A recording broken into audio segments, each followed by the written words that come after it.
Jersey. My name is Mike Falvo. I am your ring announcer for tonight, and it is my pleasure to bring you War on the Shore 3. Are you fans ready for your first match of the night? Your opening contest scheduled for one fall.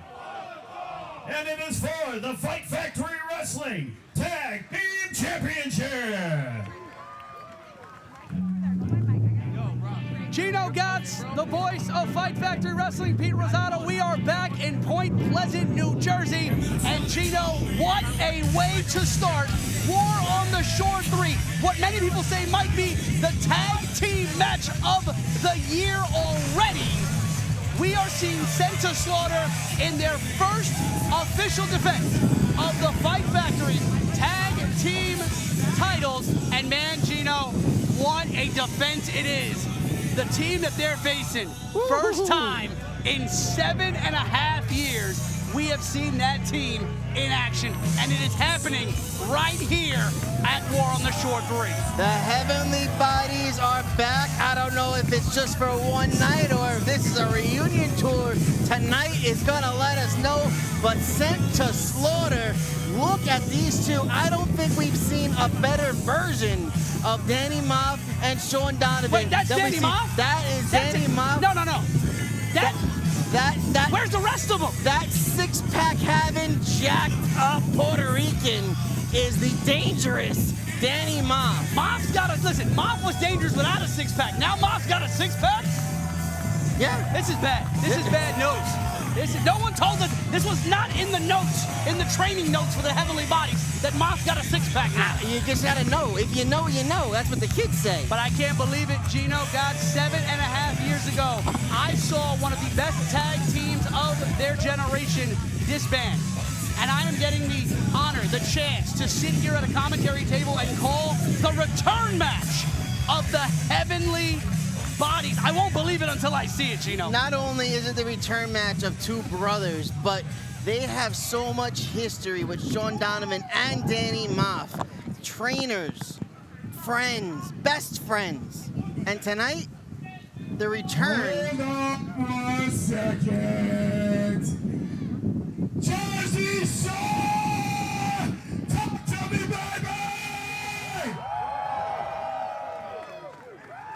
You're all about to see what 235 pounds of twisted steel, sex appeal, but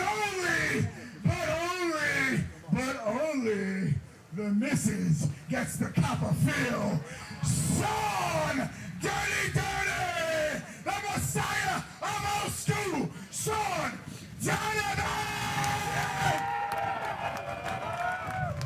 And ladies and gentlemen, the man right chair of champions, the man like no other, the guiding light, the financial support, the brains behind the operation, the muscle behind the violence, and the creator and the innovator of doing it the right way, because nobody can put on a pair of white pants and look like this brother right here. You won that pillow fight? And weighing in at a slim, trim 265 pounds. He is the big old man. He is the God King. He is the king of the fucking North. He is a man who has wrestled in 4 decades. The legend. Please show Jersey love to Danny fucking Maff.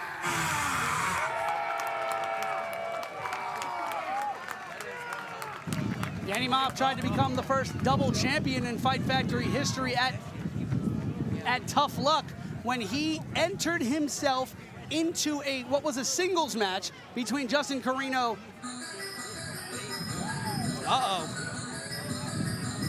I know that music. And Gipke tried to win the Openweight Championship, but man, those notes are hitting.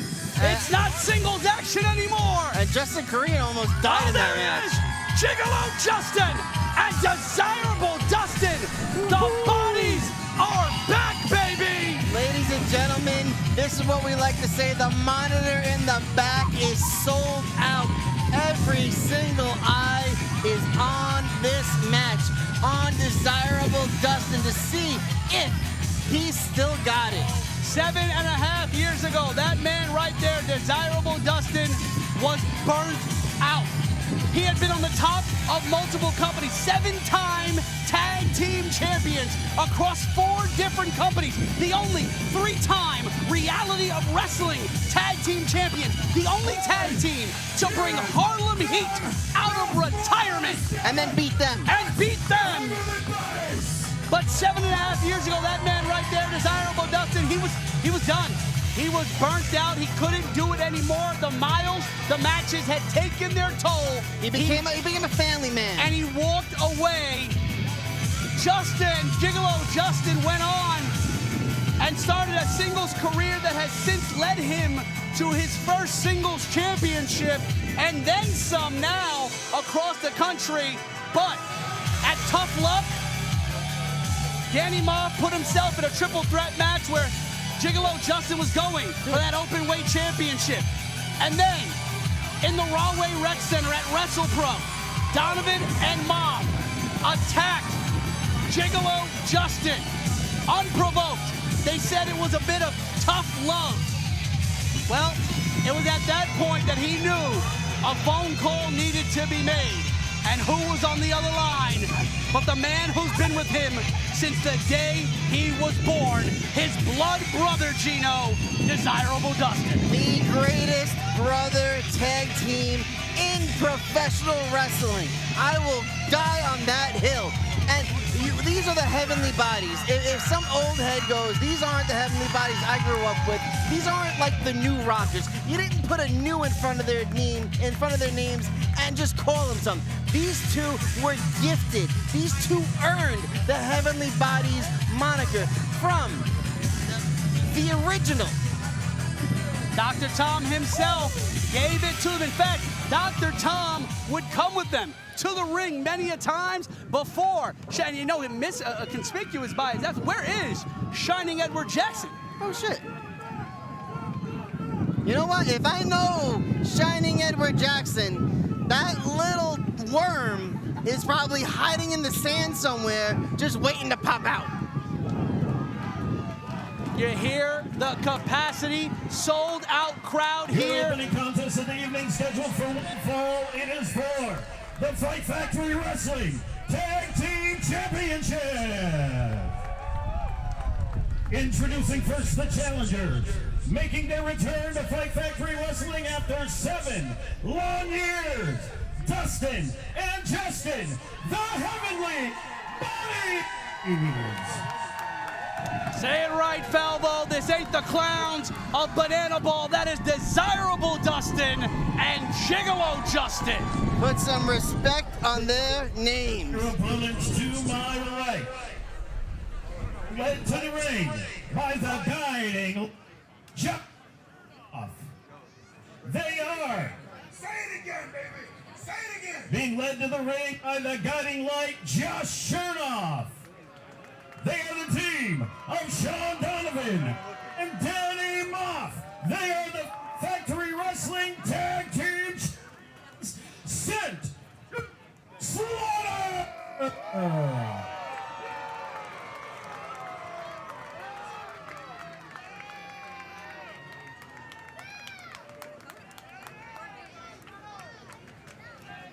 Here we go.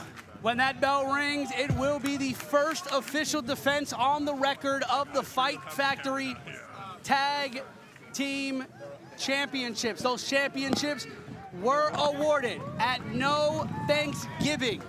The finals of the tag team tournament here at Fight Factory Wrestling, which nobody had sent to Slaughter winning. In fact, at the beginning of that show, I knew they were going to win.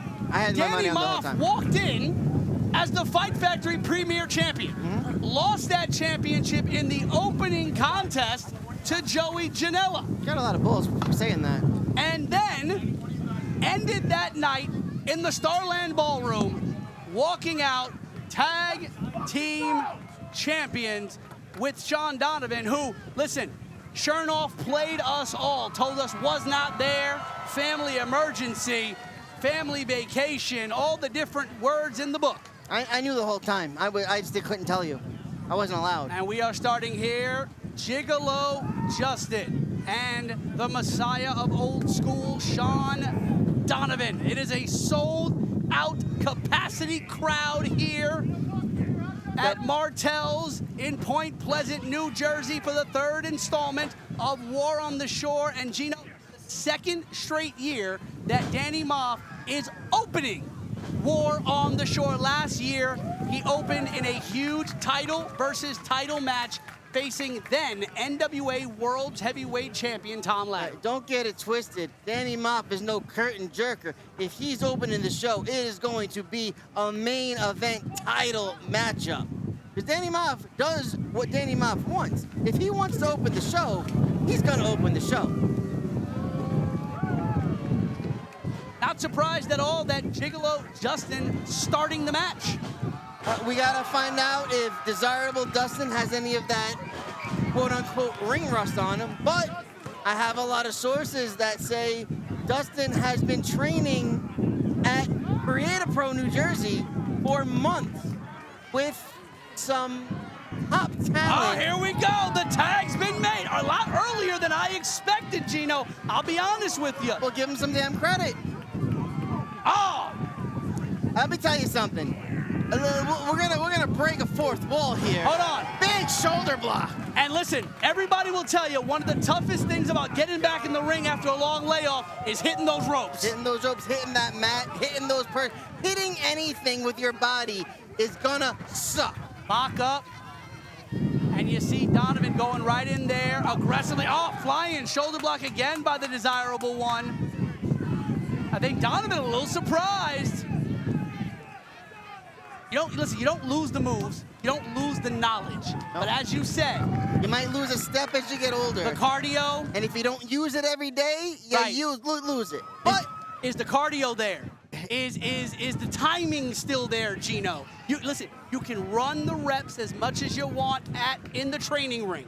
But when the light goes on, it's a whole different story. Especially when you've got somebody like Dan Maff going toe-to-toe, locking up right now. And Maff knows everything there is to know about Desirable Dustin and Gigolo Justin. Maff said this is family business.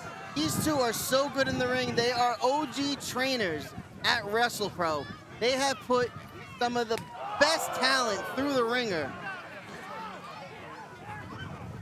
And right now, Danny Maff welcoming back Dustin. You think he's Oh, Dustin explodes out of the corner with a clothesline. I was gonna say, do you think he's regretting this decision? But here he goes. House of Fire. And Dustin sends Maff up and over the top rope to the fans. That is no easy task. And there goes Donovan. And listen, let's call a spade a spade. Desirable Dustin is not in his prime ring shape. He did not have months and months to get ready for this. This wasn't in his bingo cards to come back, but he got a phone call, and he came to the aid of his brother. He is not where he would have wanted to be. He is not where, if you look up match footage of the Heavenly Bodies, he's not in the prime shape, but he is still out there and performing at a high level, Gino. He has not missed a beat. Absolutely, and he's got something to prove, not only to these fans, not only to his brother, but his family is in the audience. Dustin has never wrestled in front of his children. Today, they get to see Big Pops do what he does best and wrestle with the best. And hopefully, bring home those tag team titles and make this not a one and done. It would be a one and done for Senta Slaughter, one defense and done. And listen, there's two men in the back. I'm surprised they've kept them apart for as long as they have tonight. But there's two men in the back who would love nothing more than to see Senta Slaughter embarrassed with a one defense loss of those titles, that being Hale and Delicious, Now. They're here? They are here. They're in the Rumble, the Sink or Swim Rumble tonight. I don't take notes. I'm not prepared for this. It's fearful. And now, Dustin Wild, Chernoff hooking the leg of Justin. And this is the advantage Turn that around. Chernoff gives, the guiding light gives to Sent to Slaughter. You know, I don't know where Shining Ed Jackson is, but you got to think that maybe Chernoff had something to do with that too. And listen, I wouldn't be surprised. Shining Edward Jackson said he was going to be here. We received reports that he was going to be here in the corner of the Heavenly Bodies like he was for so many years. And he's not here. And he's not here, and that is not like Shining Edward Jackson to not show up to a show that he said he was going to show up to. Is he in somebody's trunk? Did the tires get slashed? We are by the ocean. Is he with Big Pussy out there in the middle of the ocean? I don't know what you're talking about. And now, Ref Kevin Keenan, senior referee. This is a man who knows all four of these competitors very, very well, and he also understands how important this match is. Not only is it a tag team championship match, not only is the opening match of War on the Shore 3, but as important as it is to the Heavenly Bodies, you know, Probably the second best ref we have going tonight. Did you know I was reffing tonight? Is that in your notes? it is in my notes. All right. You gonna be okay by yourself? If you look at my notes, it also says Gino, special guest referee, might need full-time commentary replacement. You might die. But we'll get to that when we get to that. Right now, Moff mocking Dustin. Offensively going after Justin right in front of his brother. Dan Moff in the absolute best shape of his life. I have not seen Moff at this weight since he started his career. There are very few men still wrestling today that have seen Moff at this physique. No, there's no. Moff is at. He's like. I know it's been said before, but screw it, I'll say it again. He's the Benjamin Button of pro wrestling. This man looks like he did when he debuted as Mafia. I think he's in better shape now. If there was a wall here, he would throw somebody into it. He would. You're very, very true. But no walls here, just the pier and the ocean as the backdrop for the third year in a row here in Point Pleasant, New Jersey. Tag Team Championships of Fight Factory on the line. Gigolo Justin fighting back. And it's been, listen, Gino, it's been a long time since Justin has had a tag partner to go to. You know, he's been used to for the last 7.5 years as a singles wrestler. And you got to see, listen, he's taking a beating here. He's not one of those guys that is strictly tag team. Once he lost his tag team partner, he went and got 3 or 4 other partners. He did not do that. He went on a singles run. Superplex off the second rope by the Messiah of Old School. That damaged both of them. Look at Justin holding his head and Sean Donovan in pain. Desirable Dustin is fired up. He wants a tag from his brother. He wants Gigolo Justin to tag him in. I want the tag. I want it. Here we go. We got it. Hot tag, baby. Dustin's in. Get in Moff's there. in. Big shot by Dustin and a clothesline for Donovan. Dustin is on fire. The training wheels are off. He is back. Beautiful leg lariat by Dustin. Cover. 1, 2. This crowd went absolutely crazy for that leg lariat. To steal a phrase, vintage desirable Dustin. Who says that? I don't know, some guy. No. Oh! Double super kick by the Heavenly Bodies. And this is where, they're setting up. Here we go. Pearly Gates! It is over. Count them down. The Pearly Gates! They've sent them to the upper room and mouth. That would have been it. The Pearly Gates put on Donovan. That was the end of it if Moff had not made the last second save. Everybody would have went home happy after match 1. But Dan Moff making sure nobody Look at this here. has a good time. Right here, the pearly gates executed perfectly. Absolutely beautiful. It's 2017 all over again. Just like they used to do it without a hiccup. You know they did it to me once. And you got to think, Fight Factory management, this is a main event match. This is a match that most companies would put as the match to end the show. The main event. Fight Factory saying, no, we're giving it to you. Match 1, open the night with the... How are we going to follow this, Gino? With me. I'm in the show later. Yeah, okay, you know I what? don't think I told you. I asked a serious question. I expected a serious answer. Well, I'm not sure who you thought you were talking to. Here we go. Messiah of Old School now. Into the corner, dropping Gigolo Justin, and a cannonball by Moff. The best cannonball in the business, often duplicated. And no! Spine buster by Donovan. Now trying to get Gigolo Justin down for the cover. Nope. Justin smart. He's got that ring awareness where you stay on your belly, they can't pin you. Look at that. That's frustrated, Sean Donovan. They had a plan there, and Donovan was completely flummoxed. Justin staying on his belly and completely derailing the plan Look at the of look. Sent to Slaughter. The look on Dan Moff's face now is just frustration, and he's like, what do we got to do to put these guys down? They haven't wrestled together in over 30 years. 7.5. I was estimating. That is not even a right estimate. Beautiful by Dustin now. Turn it over. Donovan. Oh, no, burning hammer time. Went for the hammer. Justin out of it. The Gigolo. Gigolo went for a sharpshooter. You got a cross. Dustin's got a crossface in. STF. And Moff's got an STF locked in on Justin. It's the other way around.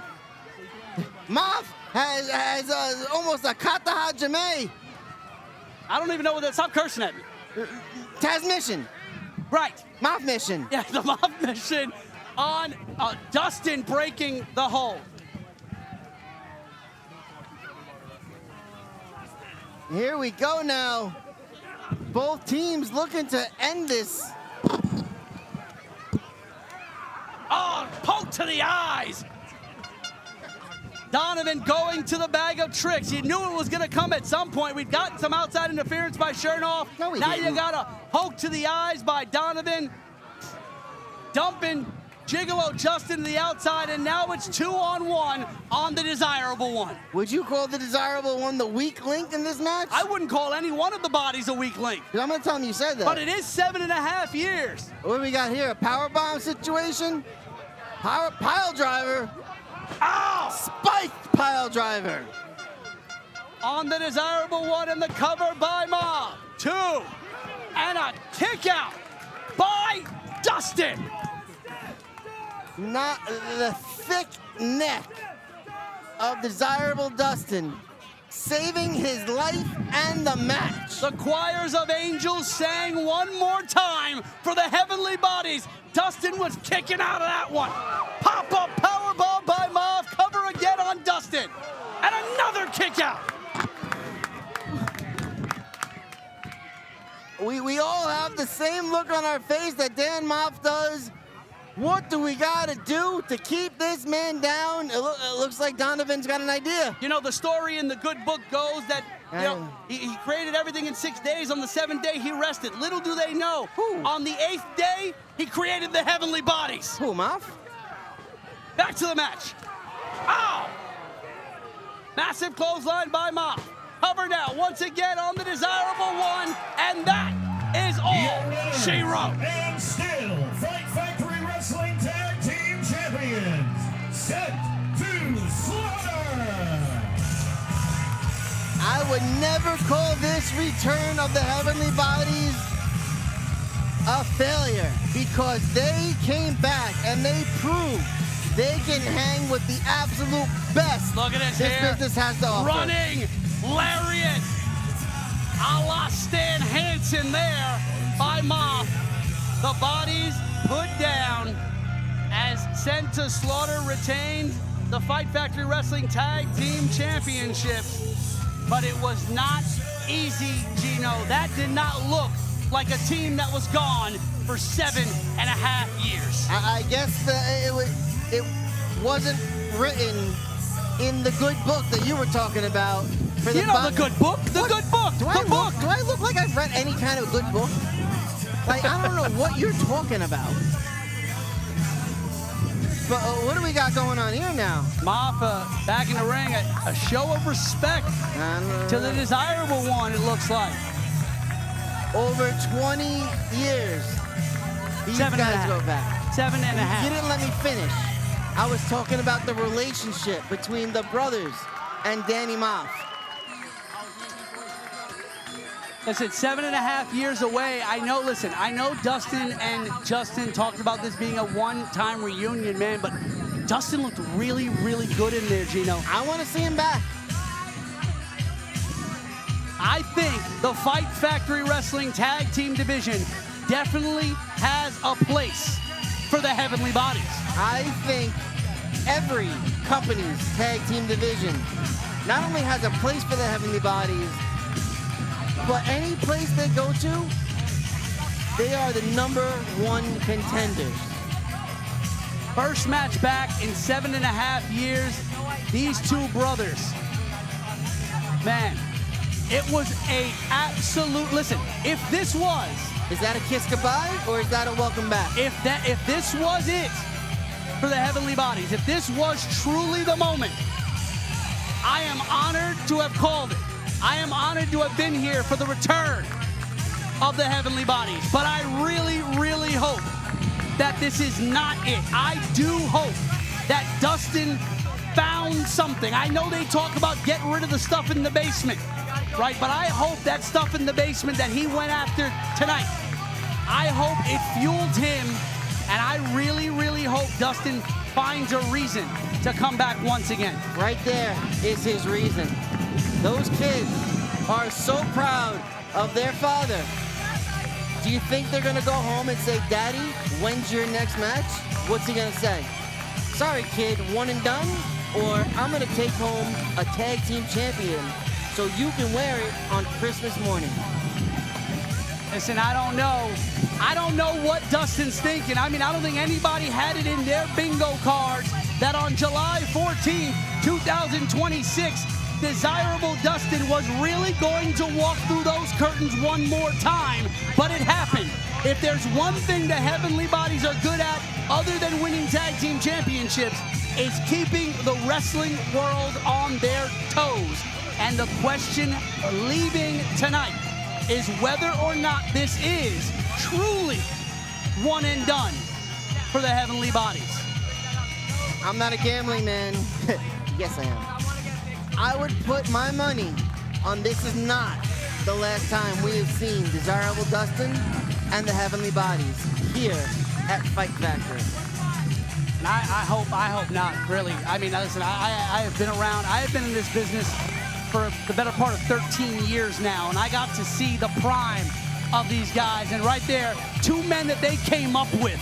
The men who founded this company, Chris Payne and Dave Destruction, Dave Sturcia. These men, they all came up together. They trained together. They broke into this business together. I was there. This is that moment of respect.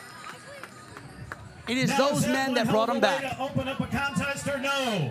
But talk about Fight Factory Wrestling and brand new concepts. We've seen the Open Weight Championship. We've seen the Sink or Swim Rumble. But here at the Shore is always the time for the new, the fresh, and the inventive ideas of Fight Factory management. And we're about to get one right now, Gino, what's next? Tiki title totem match, where the winner of this match, the man who gets the Tiki totem, will have an opportunity to challenge for any championship here in Fight Factory Wrestling. That sounds exciting.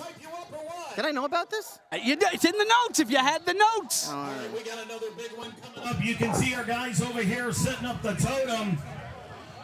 As they do that later on tonight, we also will have the huge first time ever. I can't believe this is the first time ever match, Gino. What's that? The bad boy Joey Janela, former Fight Factory Wrestling Premier Champion, one-on-one for the first time ever with the legend himself, Black Machismo, Jay Lethal. That is kind of crazy. How these guys have came up as both Jersey legends. What about the open weight championship we got Mike coming Falvo talking tonight? over me?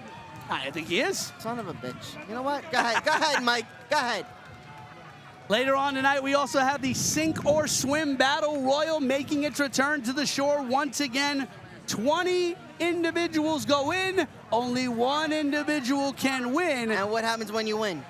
Oh, we'll have to find out. Following contest What do you mean scheduled we'll find for out? We'll one have to fall find out. is Last year our Tiki it got- title match. It gave the man that won the #1 contendership to the Openweight Championship. Is that not the same thing? We will have to see what Fight Factory management decides, but you see it hanging above the far corner of the ring. That is the Tiki title totem. I'm glad I'm not in this match. I probably couldn't reach that from the top rope. Ken Dixon, though, has been a force here from the beginning at Fight Factory. Ken Dixon puts the fight in Factory. Listen, Ken Dixon is a legend here at the Jersey Shore, not for the reasons you think. Relax. 2 years in a row, this man has fought up and down the boardwalk with Sean Donovan here at Martell's and has made a name for himself, as you said, here in Fight Factory Wrestling. And at our last event, Tough Luck teamed up with a rival of his, Joe Keys from Maryland Championship Wrestling, to take on the Shot Callers. He's such a crazy drunk. He probably didn't even know that Joe Keys was his partner at the time. But Marcus Mathers, though, this kid is a future legend in the making. WWE ID prospect, and many people have asked what took them so long to identify Marcus Mathers. Probably because he's from Philly and nobody likes to go there because it's just a city full of trash. But the exception to the rule, Marcus Mathers. Every once in a while, if you go dumpster diving, you find something worth money, and that, my friend, is Marcus Mathers. Marcus Mathers has been making a name for himself on WWE Evolve that you can catch on Tubi. And Tubi's too expensive for me. You know what's not expensive? What's that? Is the My Fandom app, where you can watch all of the Fight Factory events. What's that cost? Trust me, it's not expensive at all. All right. From Newburgh, New York.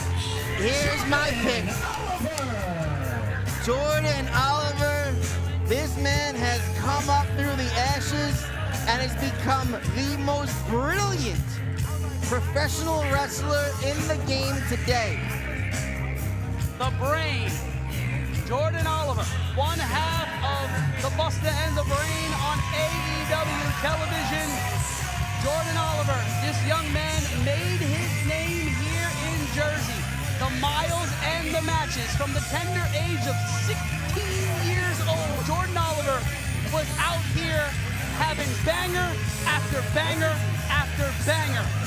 And he has since traveled the world, wrestled for GCW, wrestled in Japan, now under AEW contract with his tag team partner Alec Price. Not only did he come up as a 16-year-old, possibly younger, but he was a skinny little boy. And Jordan Oliver, throughout the years, has become a man. And he is here to take that Tiki totem and then become whatever title he wants to be. But the free agent, Oh, this guy's a nut job. Steve Macklin. a true wild card in every definition of the word. You don't know what's gonna happen with this guy. You do not know at all, but I know this much. This man, a Marine, he is prepared for everything. He is prepared for war more than anybody in that ring, that's for sure.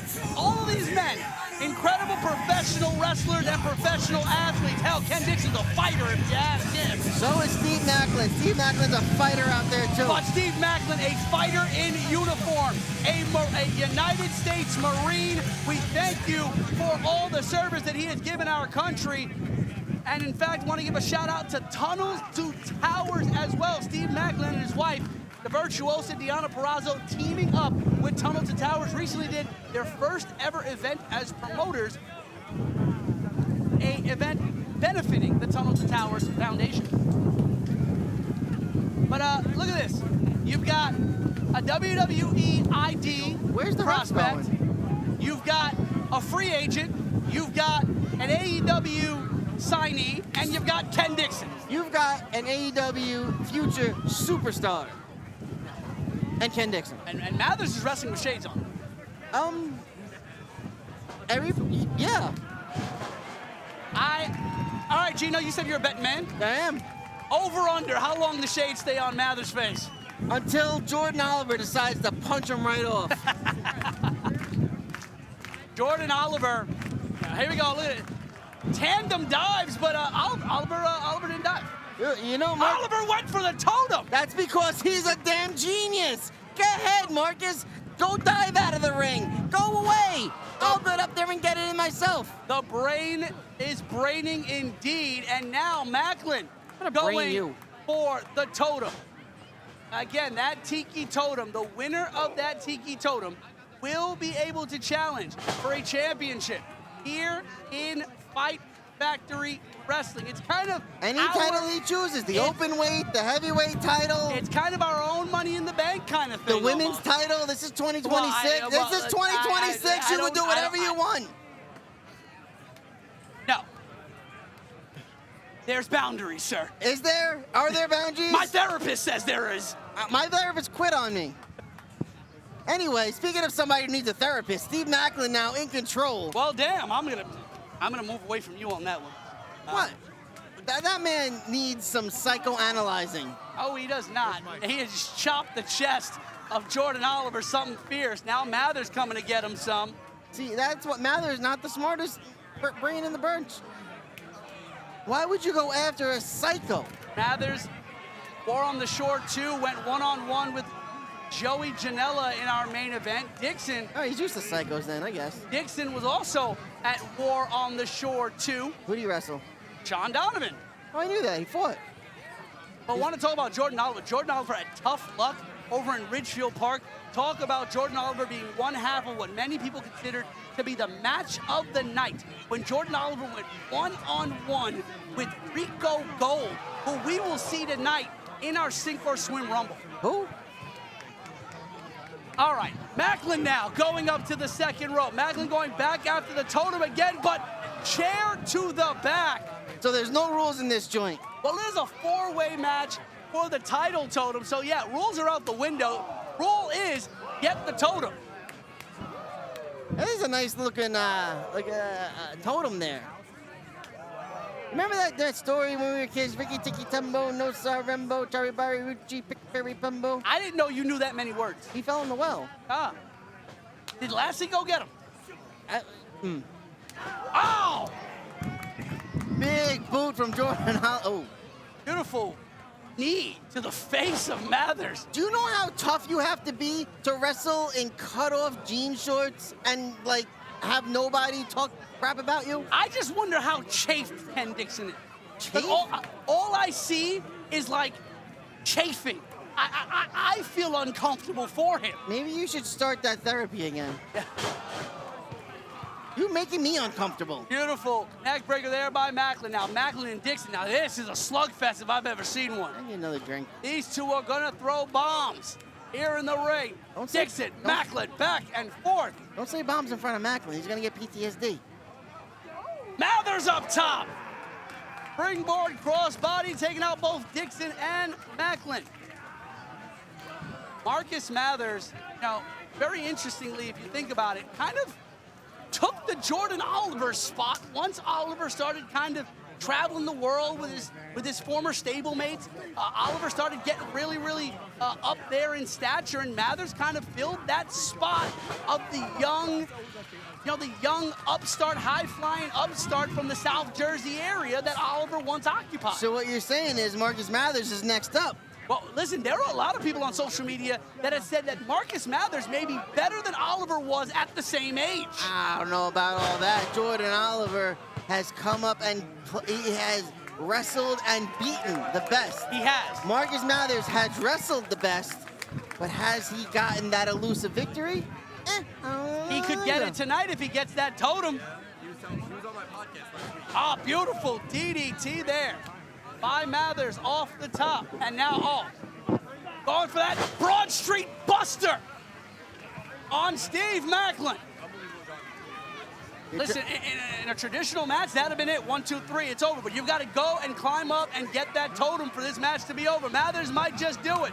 And Mathers. it's not just Macklin. You got to watch out for the other 3 guys, the other 2 guys in the match as well. But anyway, Macklin's on his feet first. Macklin back up. Giving Ken Dixon a shot. Where the hell's Jordan? He's thinking of something. He's figuring something out. That Marine mentality of Macklin, you never stay down. You'll always prepared. You're thinking 3 steps ahead, but 3 steps ahead was the boot of Jordan Oliver to the face of Steve Macklin. Jordan knows he's not the biggest, he's not the baddest, he's not the craziest, but he is the smartest. So he is going to pick his spots. And Marcus is still hanging from the tree of woe there. And listen, perfect position for Mathers to interrupt Dixon's climb for the totem. Dixon was within millimeters of it, and beautiful suplex crosshairs. It's the first time I've ever seen a suplex from somebody that's already stuck in a tree of woe. Macklin's going for the totem. Oh, it's over. Macklin's going for the totem. He's got to grab it and take it up. What the hell is that? Who is that? That's Joe Keys. That is Joe Keys. That's MCW's Joe Keys. Why is these 2 hate each other? These 2. Joe Keys and Ken Dixon is like lamb and spaghetti. They don't mix together. Dixon's got the totem. What the hell just happened? I am at a loss for words, Gino. You are right. Lamb and spaghetti. Dixon and Keys have been rivals for ages. I know they teamed together at Tough Luck, but from the sound of the conversation in the basement of Ridgefield Park, Joe Keys was not happy with the loss that they endured at Tough Luck.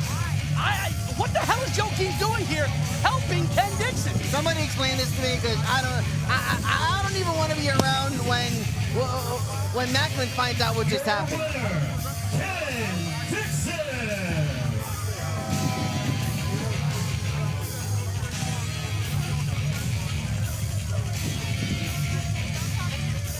Steve Macklin was millimeters away from getting that title totem. Wait a minute, Shay Clark. Oh, hey. Check this out, Toots. This is about Ken Dixon and the Tiki Totem. You know they say, keep your friends close and your enemies closer.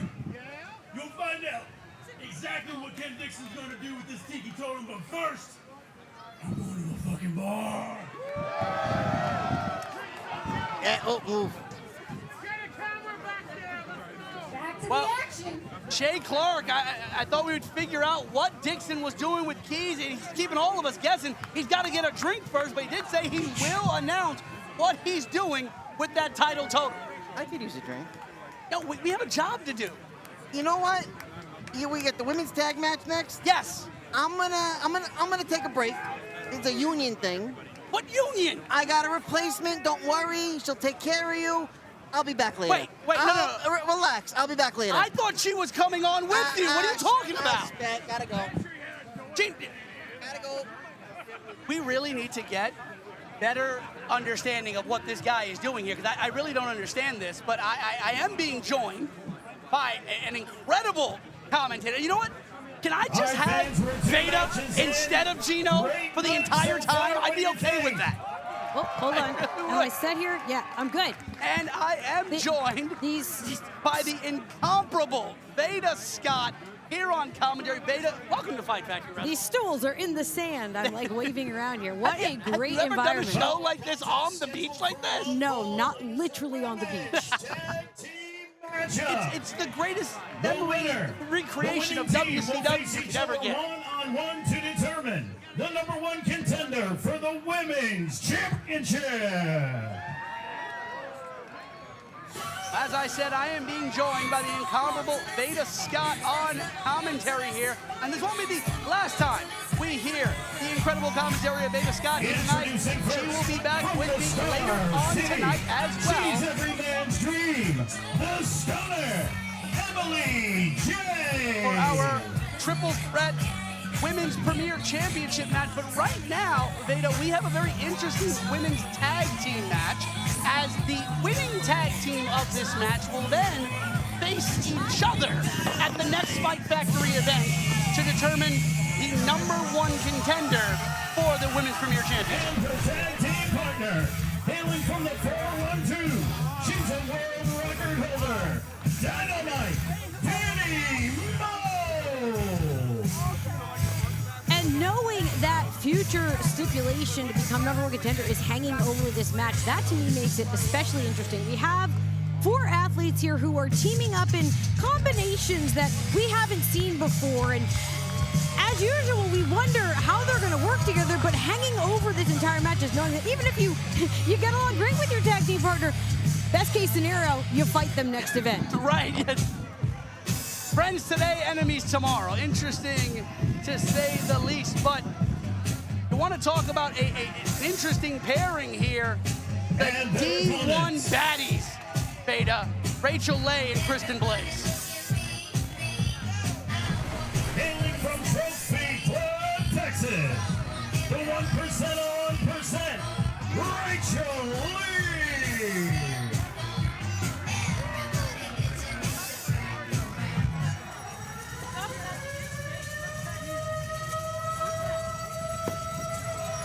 We talked about these tag teams perhaps being unexpected combinations, but there's something, as you mentioned, about these two that just works together.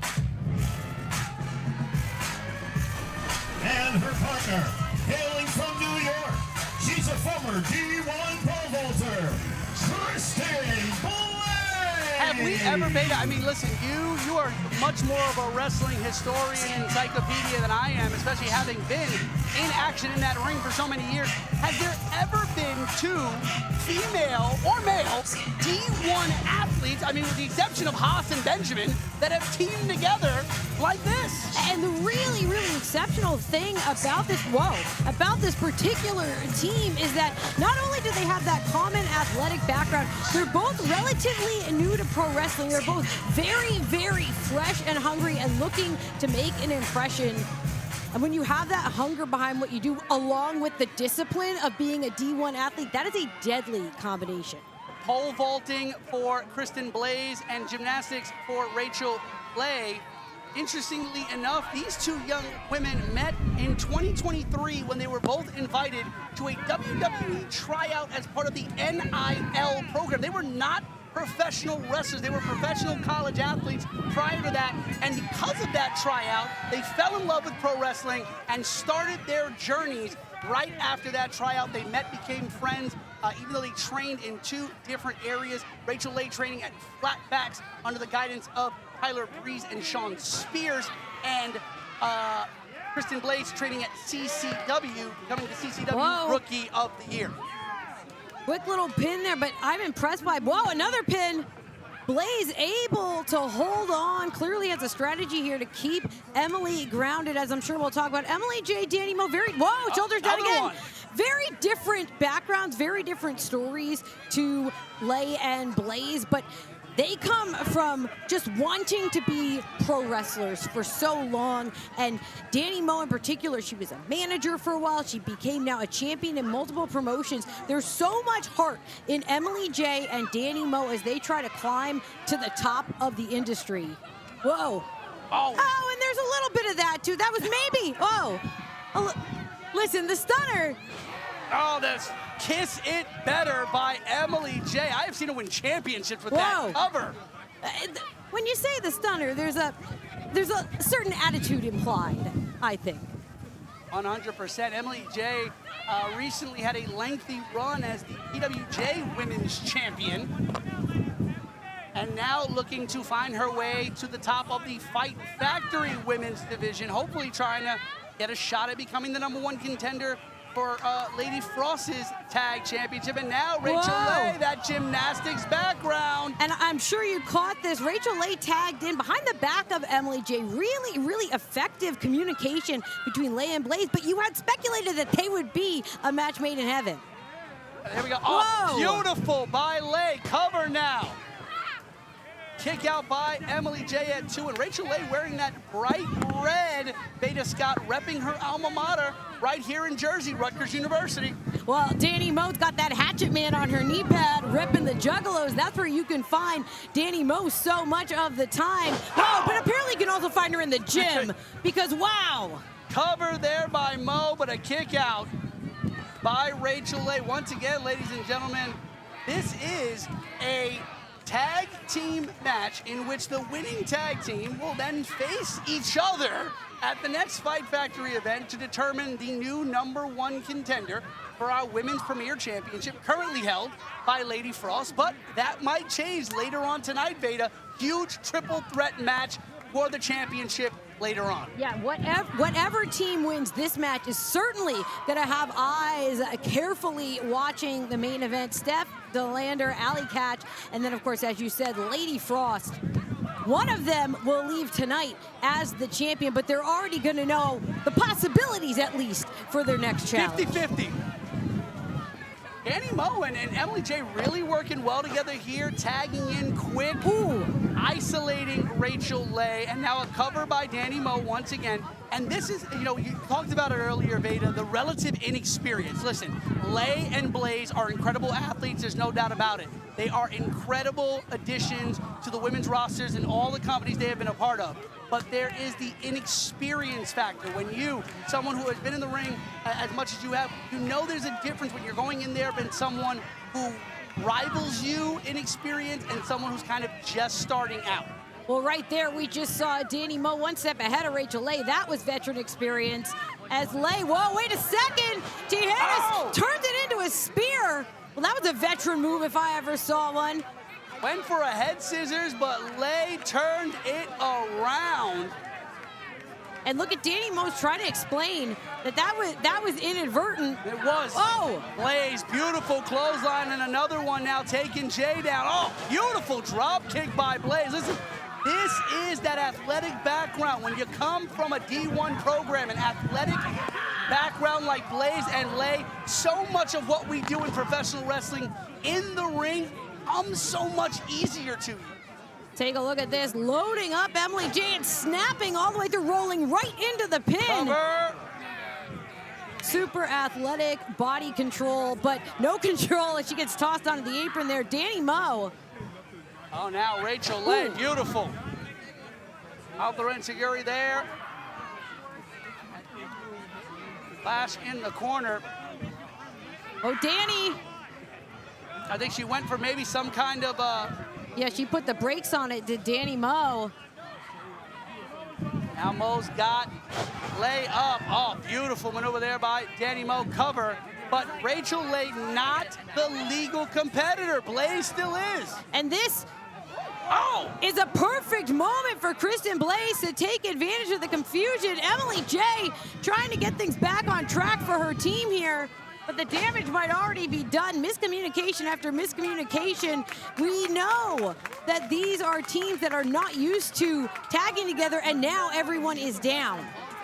All 4 women down in this ring right now.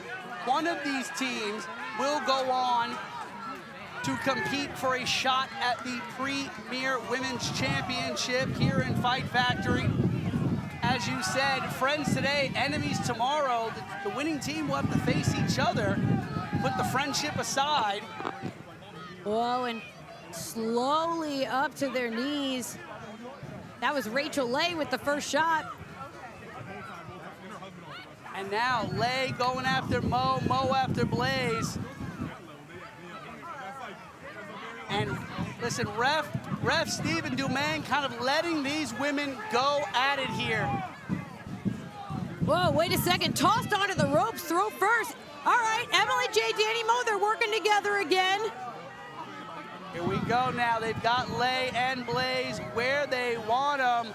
What kind of tandem maneuver is this here?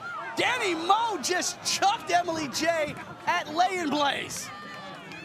Danny using her own partner as a weapon as now Jay. You talked about Danny Moe spending time in the gym. It shows. Well, look at this. Dragging their opponents to opposite corners. We know Danny Moe very much knows her way around the top rope now. Whoa. Double headstands. At both. Whoa, no, it's Danny.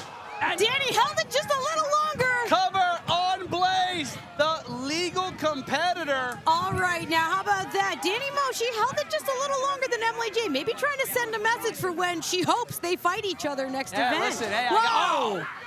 I pump spoke kick. too soon. Out of nowhere, Blaze almost stole one there. I did not see that pump kick coming at all. And this is great. What? No.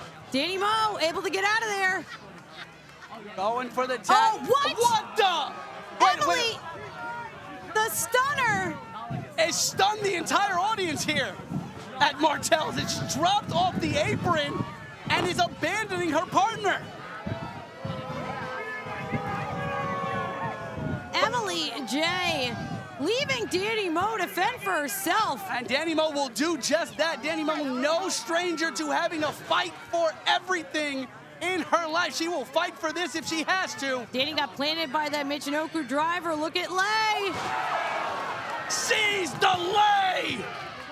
And that is it.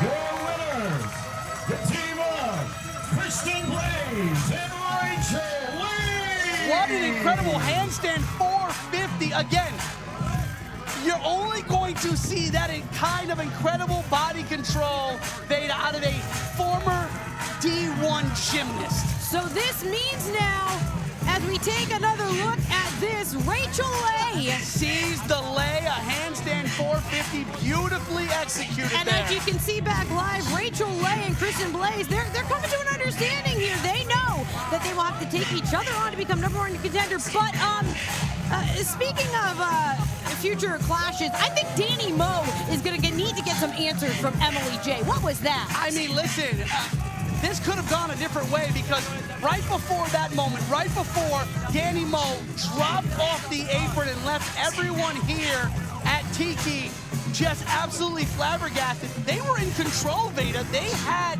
Lay and Blaze right where they wanted them. We could be looking at Moe and Jay facing each other, but instead we're looking at Blaze and Lay. Emily was clearly looking to send a message to Danny Moe and maybe looking to send a message to all of the women in Fight Factory that she will do whatever it takes. The thing about the women's division here at Fight Factory is we still have in our semi-main event, the women's champion is going to be determined. Lady Frost is heading into the title. She's got SDL, Steph DeLander. She's got Allie Katch, but no matter how that match ends, she has all of these other women on her tail as well. This is true. The women's division here at Fight Factory has been growing and growing. I think unlike any division in professional wrestling, we have some of the best women in the world coming here to Fight Factory. And as you said, that incredible semi-main event, co-main event of SDL, Lady Frost, and Allie Katch later tonight. But let's go, Falbo in the ring. Action continues on the card for Fight Factory Wrestling. War on the Shore 3 with our specialty 6-man tag match. Now, I've been informed that there is only one man that can keep control of everything that's going to happen in this ring tonight. So let me introduce our special guest referee, Gino Guts.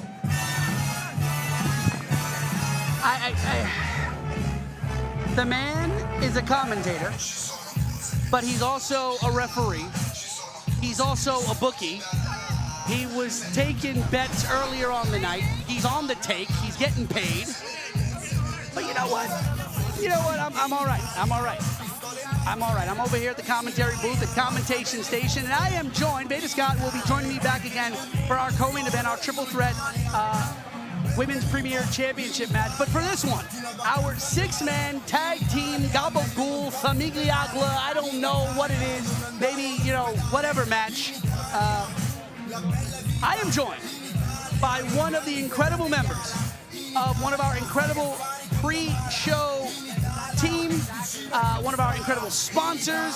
If you are not following them on social media, you should be following The Stunner and all that they've done in professional wrestling. I am joined, though, by Rob Hasbani, one of the members of the incredible Stunner team.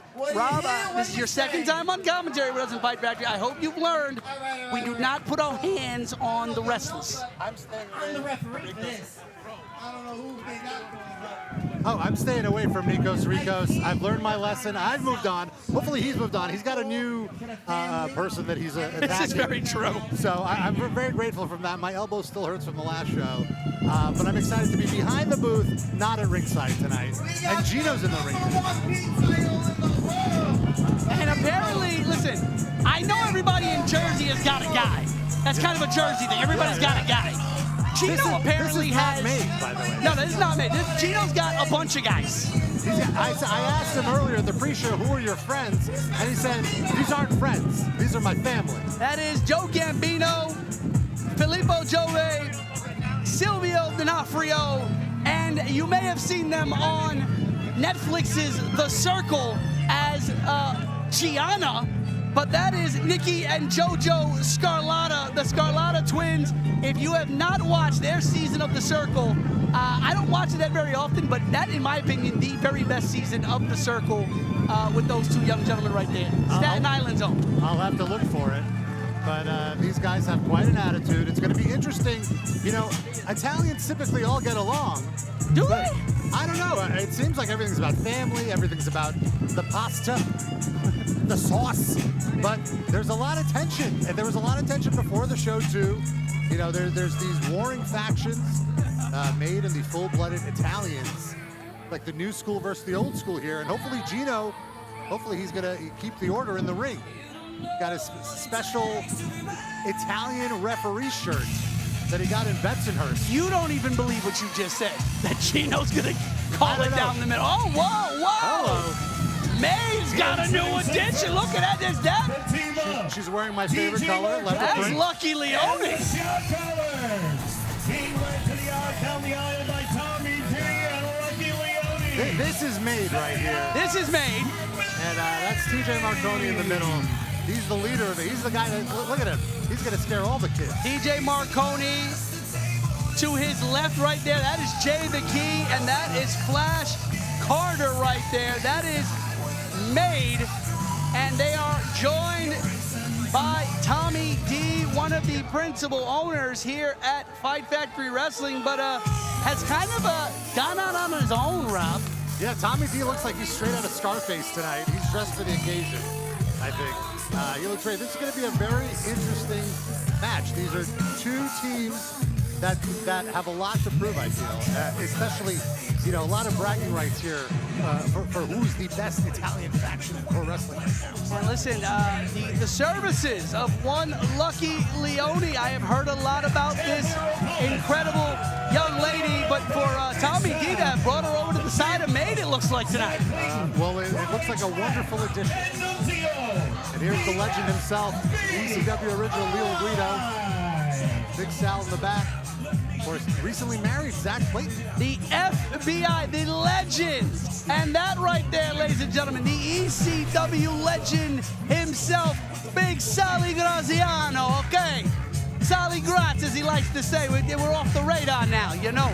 But I remember the man as Big Sally Graziano, bringing the FBI to the ring back in the day in the ECW arena. That right there, the man, Little Guido, the man, the myth, the legend. You may know him as Nunzio. I know him as Little Guido. That's right. He's only Little Guido. And Ray Jazz right there. As you said, Zach Clayton, the newly married Zach Clayton. Congratulations to him and his wife, Jay Wow. That's right. Maybe, you know, she might be lurking around. This is we're on the Jersey Shore. Here we are. So we might have an answer to Lucky Leone from the FBI. Maybe no promises. I haven't seen her. I've been doing some reporting backstage. I haven't seen her around, but you never know. With the FBI, might be hiding under a beach chair, might be in the crowd right now. Hard to tell. And that championship that you saw being carried by one Zach Clayton, that is the ACW National Championship. Right. I believe he'll be defending it this Saturday in Poughkeepsie. He will be. MJN Center. The FBI, listen, the FBI, the fact that little Guido is still going and at his age, I mean, at 37 years old, I mean, how could you still be doing it the way he's doing it? He's been doing it for so long, and he still barely breaks a sweat. And I got to tell you, little Guido is not somebody you want to run into in an alley and start something with. This is a shoot fighter.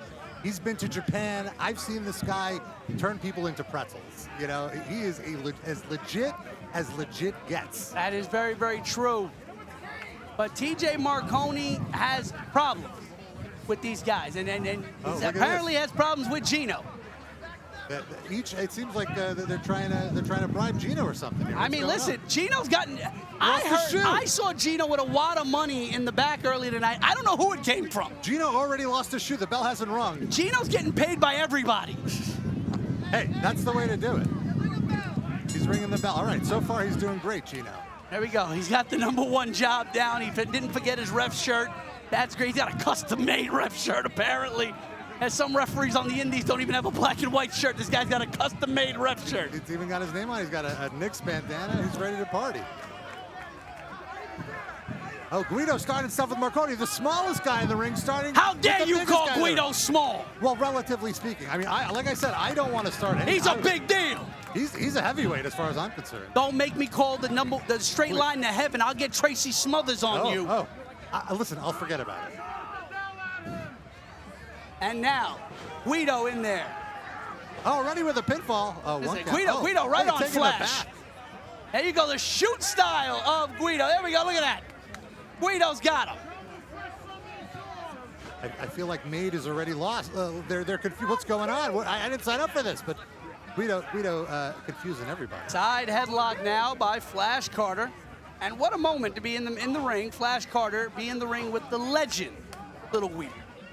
And, this is a very interesting because I feel like was Flash Carter even around for Guido's heyday? You don't even know. Oh, no, Guido right there with the sweep. Guido will definitely teach Carter a lesson tonight.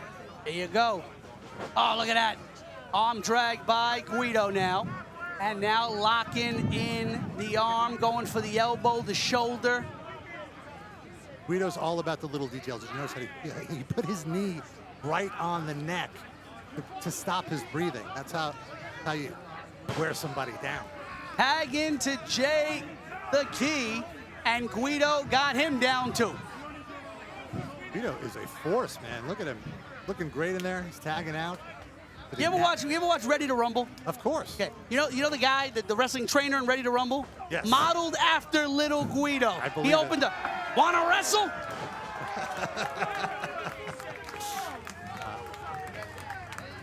And now it is Ray Jazz with Jay the Key. Listen, this new era of the FBI, Zach Clayton, Ray Jazz, picking up where the legends have left off, and they've got. Oh, what's going on here? Gino got a watch? Gino gave him a watch. Wait, is that my watch? How'd he get? He's got 2 watches, it looks like. Got one on each hand. Who's bribing Gino? And who's using my watch to do it? How did he get your watch? That is a Cuban gold watch. Gonna have to call security, make sure to get that back. Oh, beautiful flying clothesline by Zach Clayton, who Made has gone after on social media, calling him Mr. JY. And look, there's Lucky Leone getting involved. Lucky Leone already paying off for Made. She's definitely been watching tapes, I think. Lucky Leone, the wild card. No one, I mean, we knew she was going to be here. She talked about coming, but now here are our specials and forces. The Scarlata twins getting involved.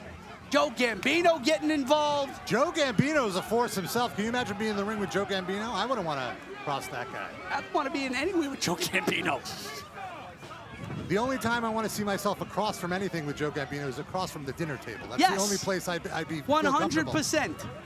Now Leone again in the corner over there, choking out Ray Jazz. And what are these guys are out here, they're not even doing nothing. Where Gino Gotch just looking into the crowd. I don't understand. Gino, you're the referee, man. You got to get some order in here. How are the Fight Factory officials allowing this? Well, I mean, he's not really a Fight Factory official. He's not wearing the official referee shirt of Fight Factory Wrestling. You know, we've got the nice patch and everything. It's really official. It's really nice. We go all out.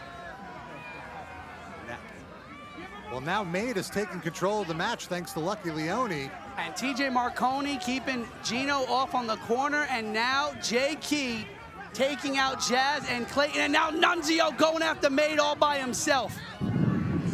This is a mugging right here, basically. I feel like the FBI almost didn't know what to expect. They came expecting a traditional wrestling match, and this is a fight. This is, I don't know what to call this. This is, oof. This is a lot. There's a lot going on here. Look at this. Oh! Brutal. Flash Carter double stomp. And now being dropped, cover now by Carter. Kick out. Great tandem maneuvers by Jay the Key and Flash Carter. These guys are working really well together. They're a relatively new tag team here in Fight Factory, but you can see that they've been studying and watching tapes because they're looking great out there. In the maybe ring. new here in Fight Factory, yes, but these two have been up and down as the shot callers. But a new serious demeanor from these two brought by TJ Marconi under the guidance and the leadership. Yeah, they were all about the party, the gym, the tan, the laundry. Now they're about winning. They're about their bank accounts, and they're about showing FBI who the real Italian team here is in. And Key just got deposited over the top rope. And it looks like the FBI might be regaining control. Oh, beautiful, beautiful tope right there. Taking out both members of the shot callers. TJ Marconi not letting it slide, though. Immediately going for the throat right there. And this is one where I can understand our enforcers not wanting to get involved. Don't get in between TJ Marconi. I'm not getting in between TJ Marconi and anything. Whatever Marconi wants, he can have. As he says on social media, you get between him and anything, now you got a story to tell. That is a big dude. I'm a tall man myself, but I feel Marconi even towers me. TJ Marconi has been on a warpath here in Fight Factory Wrestling since assembling Made, this family, at No Thanksgiving at the Starland Ballroom. The first night we saw this group come together. Marconi might not be having any kids after this. Sorry about that. Now, it seems to be growing now. We have the services of Lucky Leone have been contracted here tonight, and she has paid dividends. But now, Nunzio, a couple of knife edge. Sharp as any butcher blade you're gonna find in a beer for Nunzio. And one for measure for Flash Carter. And now the cover by Guido. Oh, how dare Marconi. And of course, I mean, where is Gino Gotts? He's got to restore order here. He's just getting out of the way. That's not what a referee does. This is like an Italian Thanksgiving. Everybody's fighting, everybody's throwing punches, and nobody knows why. Everyone wants the last slice of pizza. Oh, Marconi taking out two members of the FBI all on his own. TJ Marconi is a force, that is true. Oh, and Zach Clayton just picked the big man up and put him down. Big man go up, big man come down. One power by Clayton, and it's short-lived as the shot callers take their shot. Wait a minute. Here comes Gianna. Nikki and JoJo Scarlata. Sorry, I watched the circle again with them on. Which is which? It's so Don't hard worry about it. It's the twin magic right here. These two men won a season of the circle, catfishing everybody as one of their fiancés, Gianna. These guys know pro wrestling. You say they understand the game. Wait a minute, it looks like they're getting the whole time. Hold on. I think they're all about to do a little fist bump. And a wave coming. The Staten Island boys getting into it here on the Jersey Shore. Oh, wait a minute. The Twins had enough of it. It's a party in Point Pleasant, it looks like. It's always a party at Martell's. Double stunners. There you go. That's just for you, Rob. The double stunner. I love it. Thank you. They know their branding. We don't have one for Graham, though. It's just you and Josh. It's just for me and Josh. Yeah, I'll take it. Uh-oh, Marconi's in the ring now. Oh, and Filippo Jovi's out there now. The Pizza Prince. Wait a minute. Who got the pizza? Pizza box Hold across on. the back. Did you hear? What's in that pizza box? Wait a minute. There's a stop sign in that pizza box. And now one of the... Oh, boy. Silvio D'Onofrio put down by TJ Marconi. Gino's whole family taken out by TJ right here. Once again, Gino being the bad luck charm for his family. Oh. This is why they don't invite him Hold on. over for holidays anymore. There's one family member left who's not getting in the ring. And TJ's calling him in. The big guy. Joe Gambino. Uh-oh. Uh-oh. The last Gambino. The most Gambino-ist of the Gambinos. I mean, look at Joe Gambino. Do you want to start a fight with Joe Gambino? I don't think so. I think if any, the only person in this venue right now to want to start a fight with him is Marconi. And Jazz, Ray Jazz with a beautiful picture-perfect drop kick. And the penne pasta's in the ring. We've got pasta. No. Dear God, not the pasta. Now the question is, who's got the gravy? Oh, no! Marconi once again, for the second show in a row, a face full of pasta and not in a way that Marconi can enjoy. Marconi has a family. How could they do this to him? I mean, Flour in the face. Parmesan to the eyes. Excuse me. Well, Parmesan to the eyes. Shades of Mr. Fuji. Italian Fuji. That's how you do Italian-Asian fusion. Beautiful elbow drop. Now little Guido. A Sicilian elbow drop and a Sicilian leg drop. Cover 1, 2, and the FBI wins. The full-blooded Italians are in fact the ultimate Italians. I just got one question, Rob. The hell were we fighting about? I think who gets the last slice of lasagna. I think that's the fight. Little do they know, Gino's already eaten it. Yeah, Gino ate the whole. Gino ate the whole. Gino might as well be the human Garfield, eating the whole lasagna. Look at his hair.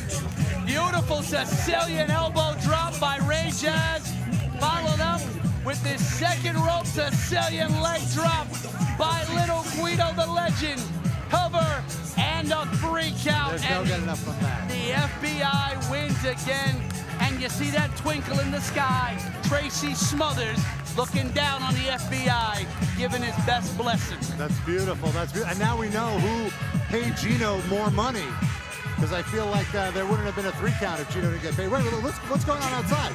And TJ Marconi, jaw-jacking with Big Sally Graziano. Listen, Sal's got a mean right hand if he don't watch it. Marconi hasn't had a good night yet. I don't know. Looks like he's wondering if it's time for a fight between the big guys. Everybody partying in the ring. TJ on the outside. Gino looks like he's trying to cool the tensions with everybody. Gino's trying to get a handshake. He's trying to settle the civil war here. Italians versus the world. The North Italians, the South Italians, they'll bring them all together. You know, olive oil, sauce, gravy. Why are we fighting? The food is food, it's good. Exactly. Let Nonna cook. The sauce is on the stove, it's ready. It was ready 4 hours ago. Everybody's late. Gino's trying to get a fist bump going. Somebody's grandfather's yelling in Italian. The 3 Gen Zs don't know what he's saying. And oh, look at this. Marconi is not happy about TJ this. is pissed. Marconi does not like that his boys are in there with the FBI. He said, listen, I'm not here for the fist bumping. I'm not here for the games. I'm not here for the mockery of the Italian culture. And he looks in the ring and he sees his family and these enforcers and the FBI. TJ is pissed off, but you gotta wonder if TJ brought Made together. Are there tensions in the family already? I think he's going to have some words with the shot callers. You see a little shade of the shot callers' past partying lifestyle come out here. They couldn't help but fist bump, and Marconi's all about business. He's going to have a talk. And Tommy D couldn't seem to decide whether or not he wanted to stay with everybody in the ring and make good with everybody or follow TJ. He eventually did follow TJ to the back, but Tommy D's got a little bit of smoothing over to do here. They're going to have to do a lot of talking. They got to do a lot of strategizing. This was not a good night for Made, and they've had a lot of good nights here at Fight Factory before.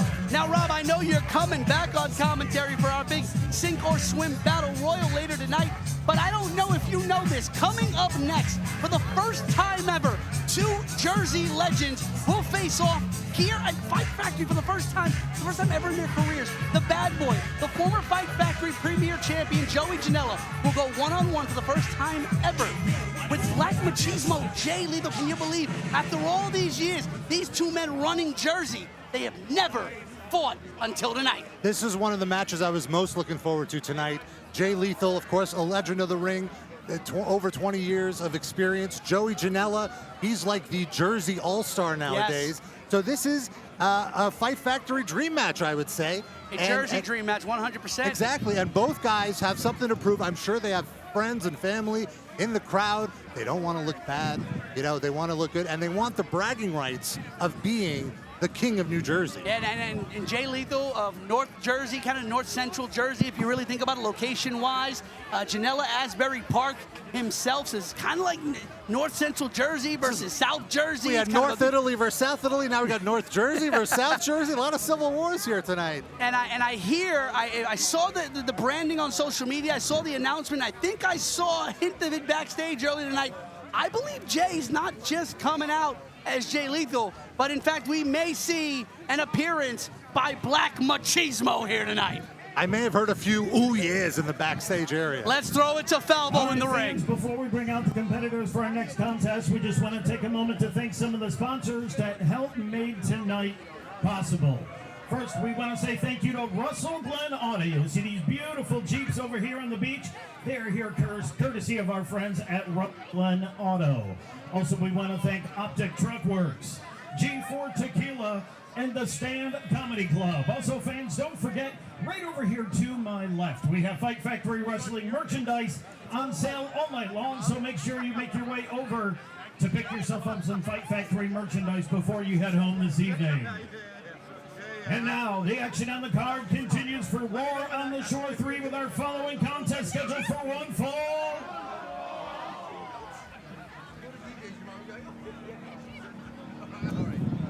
I cannot believe, honestly, I mean, I am still in shock over the fact that this is truly a first-time ever matchup. When Fight Factory announced it, I looked it up. I went looking through all the footage. I called everybody who'd been around the scene for years.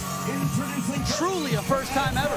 New Jersey, weighing in at 205 pounds, the bad boy, Joey Janela.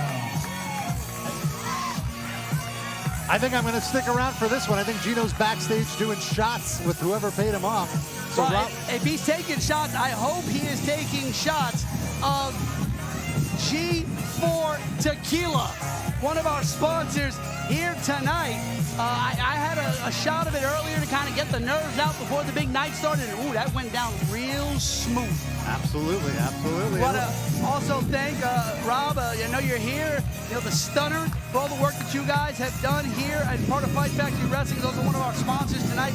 We also want to thank Stellar 19 Studios, Mile 21 Media, Arthur Cantina Wine and Liquor, Ignite Group, the Lester Glen Auto Group, Optic Truck Works, Our Tribe, the Stand Comedy Club. Big shout out to Hellhound Audio for the stage design, and as well, putting it all together behind the scenes. Let it not be forgotten, the incredible work that Go Pro Productions does every single event. And here, once again at Fight Factory, there is nobody in the business that we would rather trust to get your audio, your video, everything right for a beach show, but they've got it perfect, no hiccups. And look at the vibe here. Look, the sun is setting. You got the ocean in the background. Where else? And here he is, Black Machismo himself.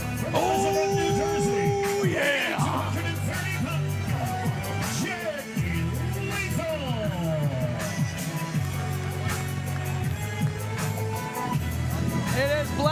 Machismo himself.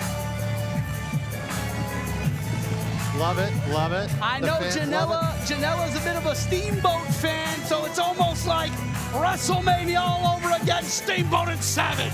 I love it. And you saw when Janela was coming out, definitely had plenty of friends in the crowd. Everyone loves Joey Janela. He's the hometown boy here. And obviously, who doesn't love Black Machismo? I mean, Lethal's a hometown boy, That's true. technically. That's true. They're both- Technically. This is like a Jersey Subway series, a hoagie series. We got the Macho Man shirt The on. classic purple shades, Macho Man there. Lethal opting for the leopard print split, the pink and the black.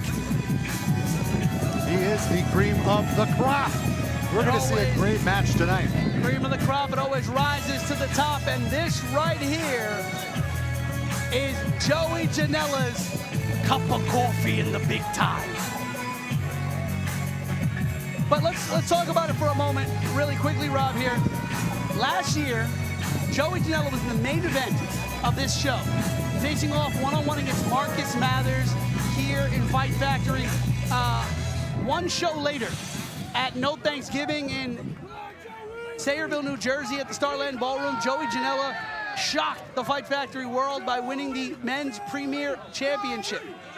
And then, one show later, at Tough Luck, suffered just that, losing that Fight Factory Premier Championship to one Big Trouble Ben Bishop, our current Fight Factory Premier Men's Champion. In the span of a year, Joey Janela has main evented this event, won the championship, lost the championship, and now he's back and facing in a high-profile match here tonight, Jay Lethal. I think if Joey wins this one tonight, he builds up the momentum to get himself back into title contention.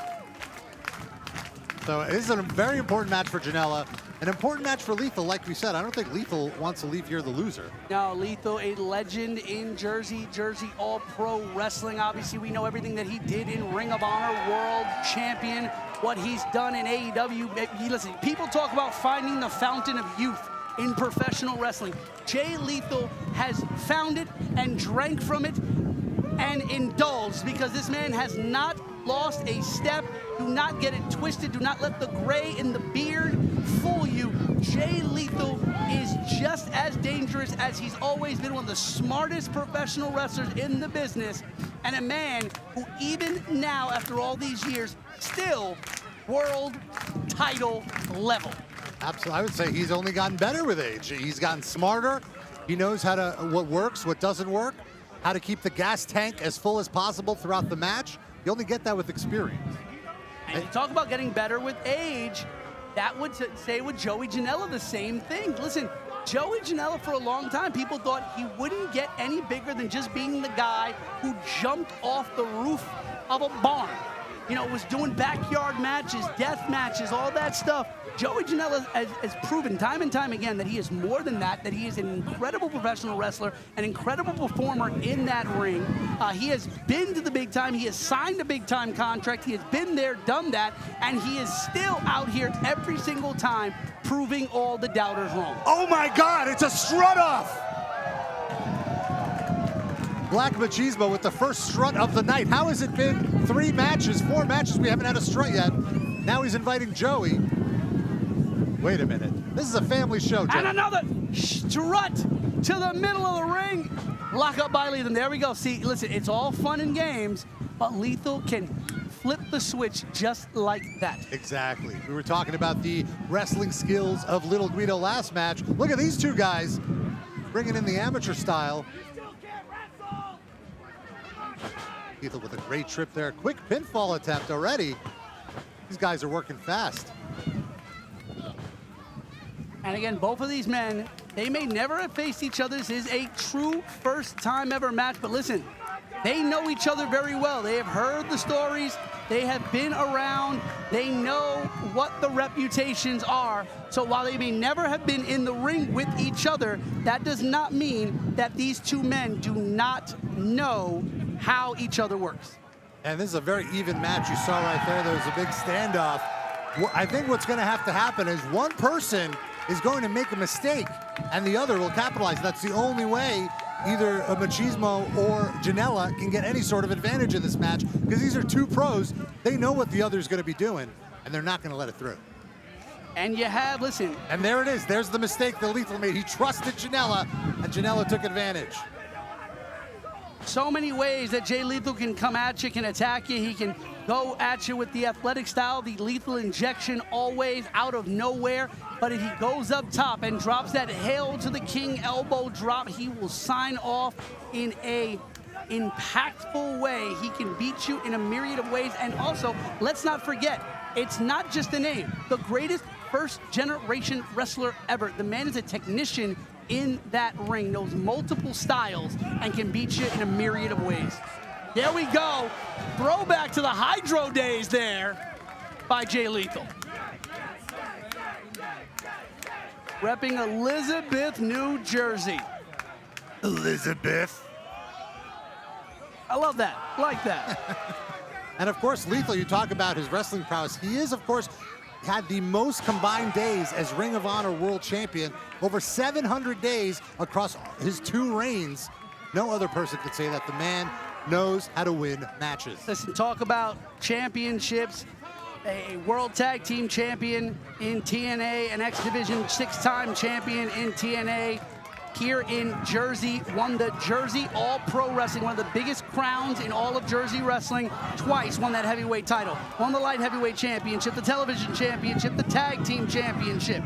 And then, of course, Ring of Honor, the grand slam of it all. Pure, 2-time world champion, world tag team champion, 2-time television champion. He's going for it. Hail to the King here, maybe. Oh, Janela gets up really quickly. Make sure to shake the ropes. No baby machismos in the future. Beautiful suplex there. Full Nelson suplex by Joey Janela. Shades of Kenny Omega. Yeah, look From at the that. bad boy. Almost 20 years in the business for Joey Janela, same amount of time. I cannot, again, I keep going to this point. I cannot believe it's been 2 decades for these men. They have crossed the path, they have done the miles in the matches, but never a one-on-one match between these 2 men. The crowd asking Janela to wash his hair. He's got a bit of beach hair, all right? He just went in the ocean a little bit. Cut him some slack.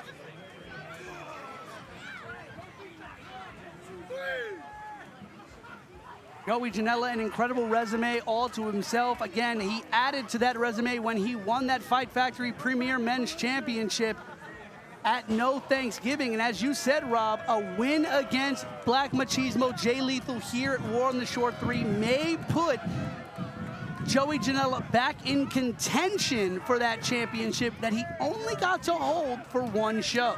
And conversely, if Lethal wins tonight, you got to think he very much himself could ask for a title shot as well from Ben Bishop or one of his opponents tonight, Richard Holiday or Jack Vaughn, whoever comes out on top of the main event tonight.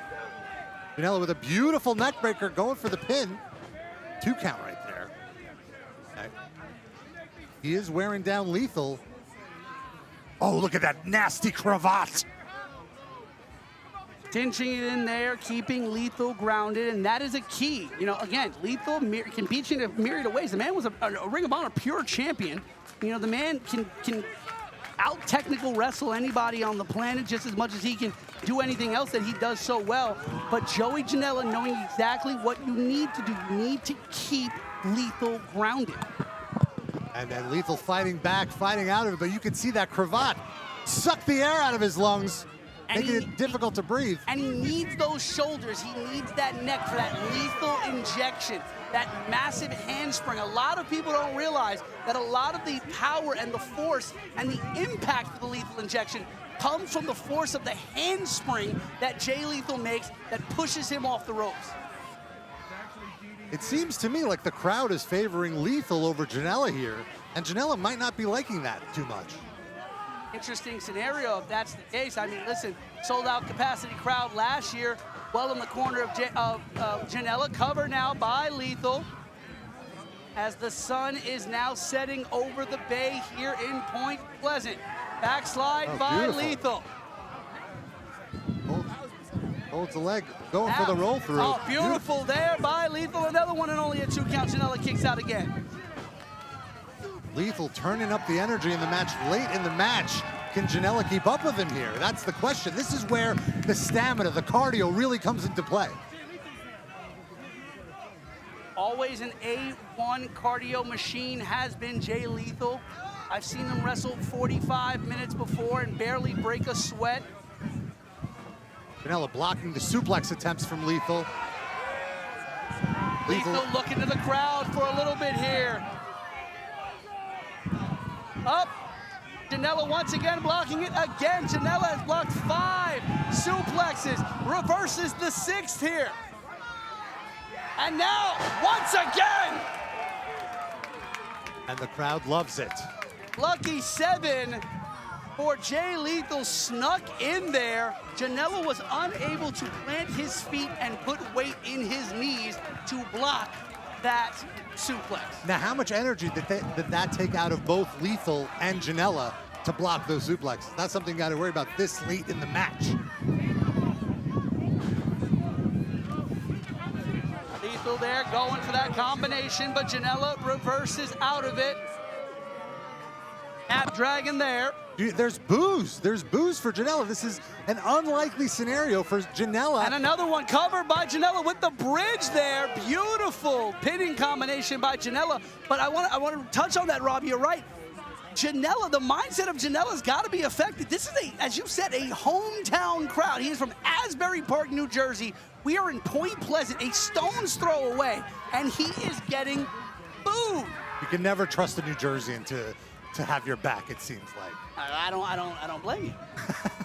And but it looks like Janela, he's foregone the fans. He's all about winning the match here. Oh, look, he called. Lethal, I think, was calling for it. Locked it with a palm strike, did Janela. Boot to the face now in the corner. Janela on the 2nd rope. Beautiful DDT. Swinging DDT, held on there. Now, suplex, brainbuster variation there. Covered by Janela in the middle of the ring. And a kick out by Lethal. I think that was the closest pinfall yet. I think Lethal is starting to get tired. Janela's feeling the momentum. He's got to keep it going. Listen, I highly doubt that Lethal is the type to underestimate people as much as he's seen in this business. I mean, Lethal had his own share of being underestimated at points of his career, but he may have, to a degree, did not probably think that Janela was going to go as hard as he is here. Janela now up top. Went for a double stomp, it looks like. Lethal out the way, and Zaguri. Is Lethal going to go for it here? Lethal is setting up, and Janela's in position. Lethal injection blocked by Janela. Spike DDT. Shades of Jake Roberts with that one.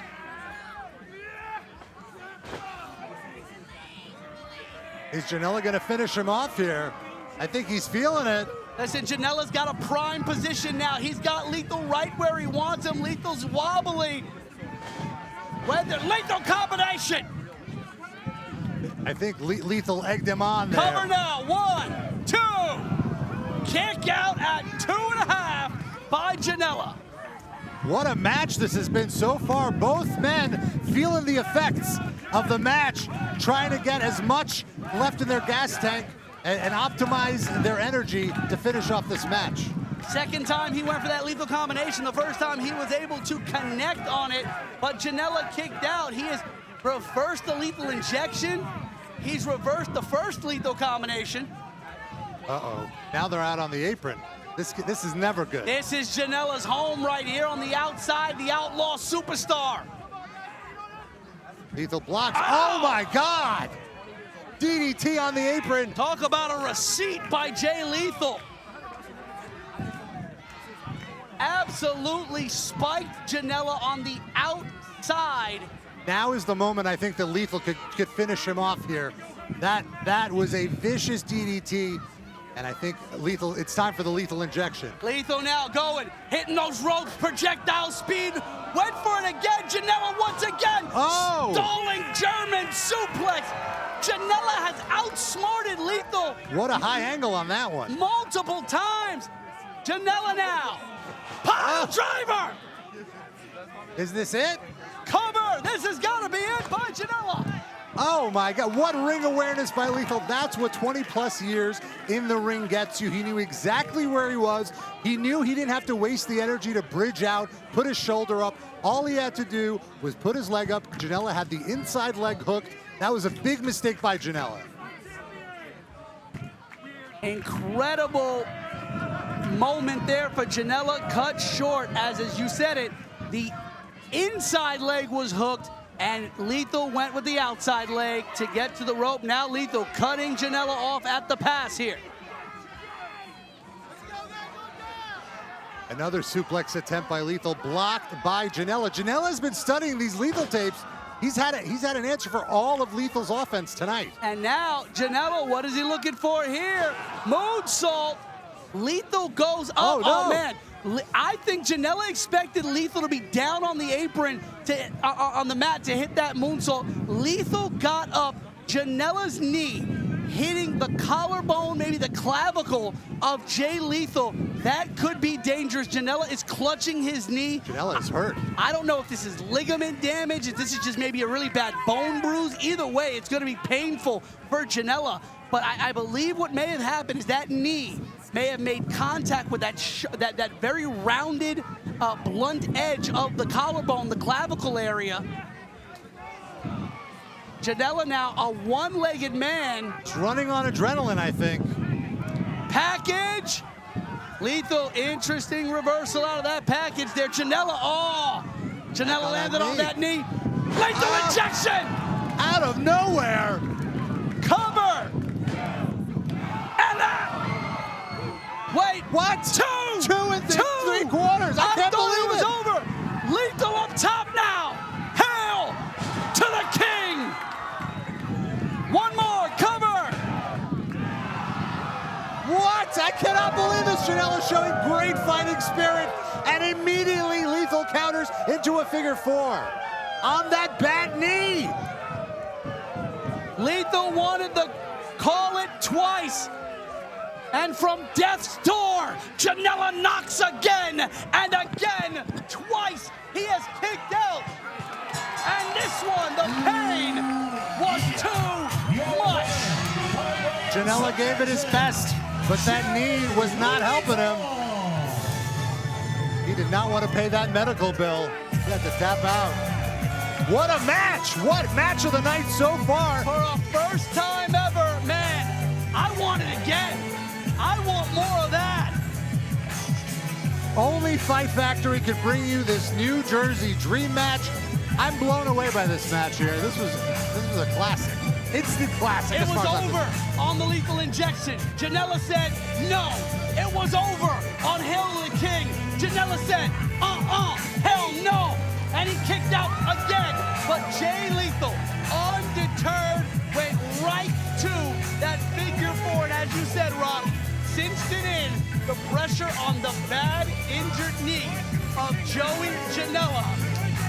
And try as he might, fight as he could, Janela tapped out to the pain. Black Machismo gets the win, and now he's got the mic.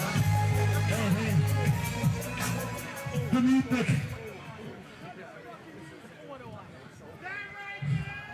I'm just gonna hijack this show for 30 seconds. I just want to say one thing.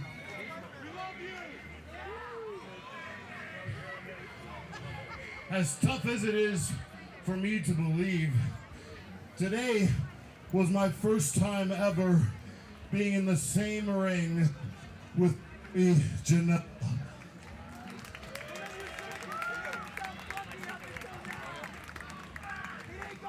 It's crazy that we've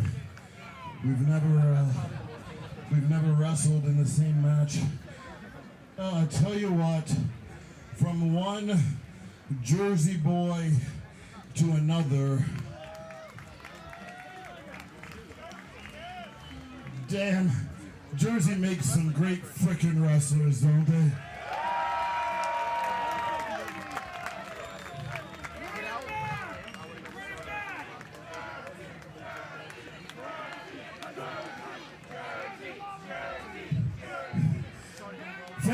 Point Pleasant. I live about 8 minutes down the road right now. I consider this my home, the Jersey Shore. I don't think I'll ever move from this place again because I love it so much. I love Tiki Mondays. I love Martell's. I love Jenks. I love the Shore House, even though I don't drink anymore. And I love all my friends. I love my family. And I love you people. Jay Lethal. This guy, believe it or not, I've wrestled everyone. I always wanted to wrestle. But this man was the last one on my list. When I was 14, 15, me and my friends would take a train to Rollway, New Jersey, to the Rollway Rec Center to see a guy who was going to make it far in this business. And we believe with them. We believed with your parents. We believed with New Jersey that you were going to be a wrestling fucking god one day. And I thank you. I thank you so much for taking this match. I thank you for your contributions. And New Jersey, we do make some machines. Thank you guys. Ooh, yeah. I mean, listen, it goes without saying, we could be here all night giving Jay Lethal his flowers. I was right there with Joey Janela. Going to the Rollway Rec Center, watching the legendary Jersey All Pro Wrestling show, getting tapes, watching it on tape, and seeing a young Jay Lethal coming up and seeing him make his way through this business. I remember when Jay Lethal debuted as a member of Special K. I remember at Rexplex, right? In the original Ring of Honor. Yes. Okay, the man known as Hydra. That's right. Okay, I remember all of it. And I have seen Jay Lethal. I cried the night that Jay Lethal finally won that Ring of Honor World Championship. I remember every single one of his X Division wins for that championship.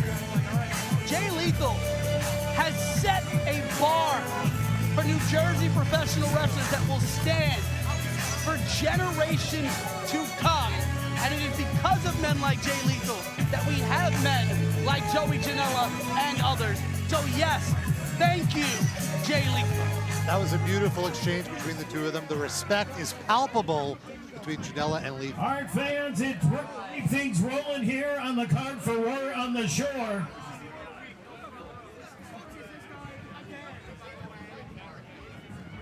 Don't forget, fans, over here left, we have plenty of Fight Factory Wrestling merchandise still available, so make sure you get some before you head home tonight. Also, real quick, we want to say thank you to a couple more sponsors, A3AI, Arthur Cantina.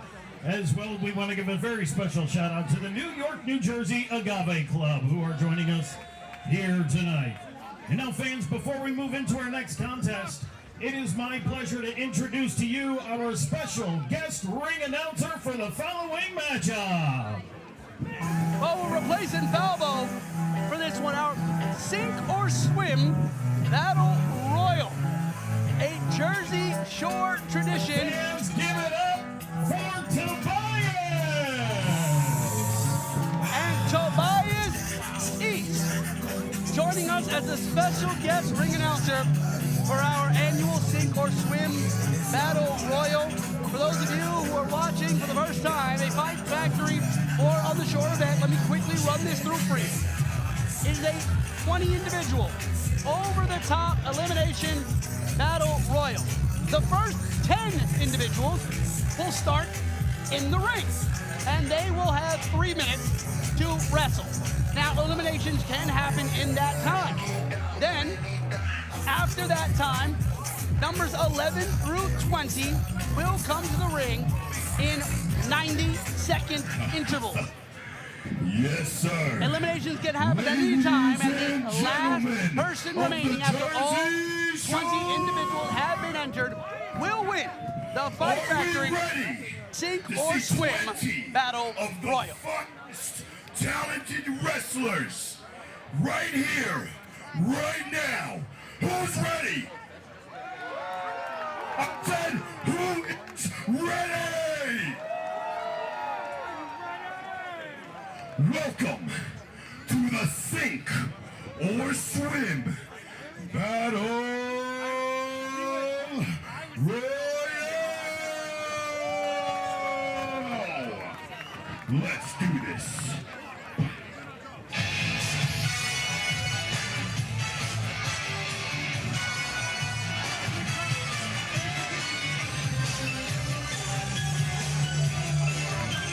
First 10 competitors. Oh, I don't like this guy. Nico's Rico tonight. We've had our problem. But, hopefully he'll be out of there very quickly.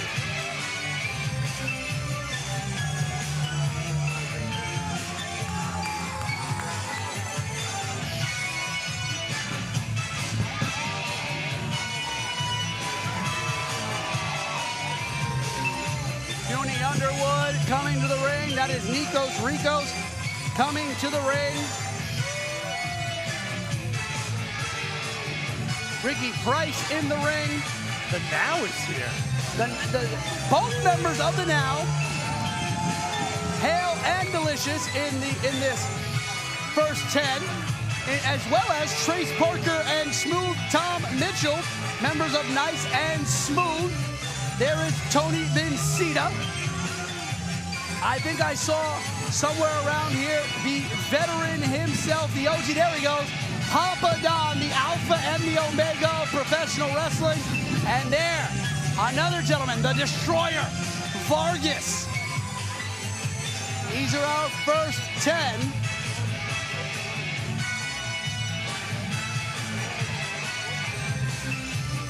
And, you know, I was backstage for the drawing. There was a lot of tension when the numbers were drawn. The people who got in this first round of 10 were none too pleased once they got 11 to 20. The Now are smart. They're starting outside of the ring. They haven't even gotten in the ring. And yeah, the Now being smart here. Again, 3 minutes for the first 10. And then every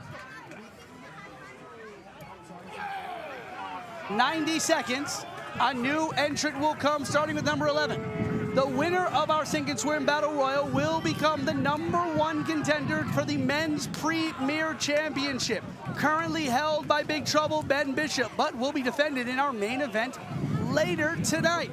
Last year, we crowned the first ever Fight Factory open weight champion with the winner of the Sink or Swim Battle Royal, that being on record Chris Steeler, who unfortunately before his first defense for that championship had an unfortunate injury, had to vacate the title that he won in this Battle Royal last year, and that championship now around the waist of the Dying Breed Steve Gibke.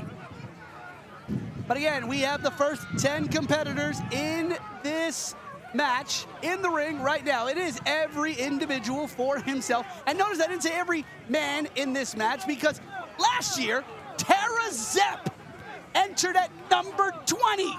You never know who's going to enter into this Battle Royal. That's what's so great about a Battle Royal on the beach just feels right. The ocean in the background, this is peak War on the Shore. Now we do know a couple of entrants that have been announced. Oh, who was that? I think that was one of the members of Nice and Smooth that went out.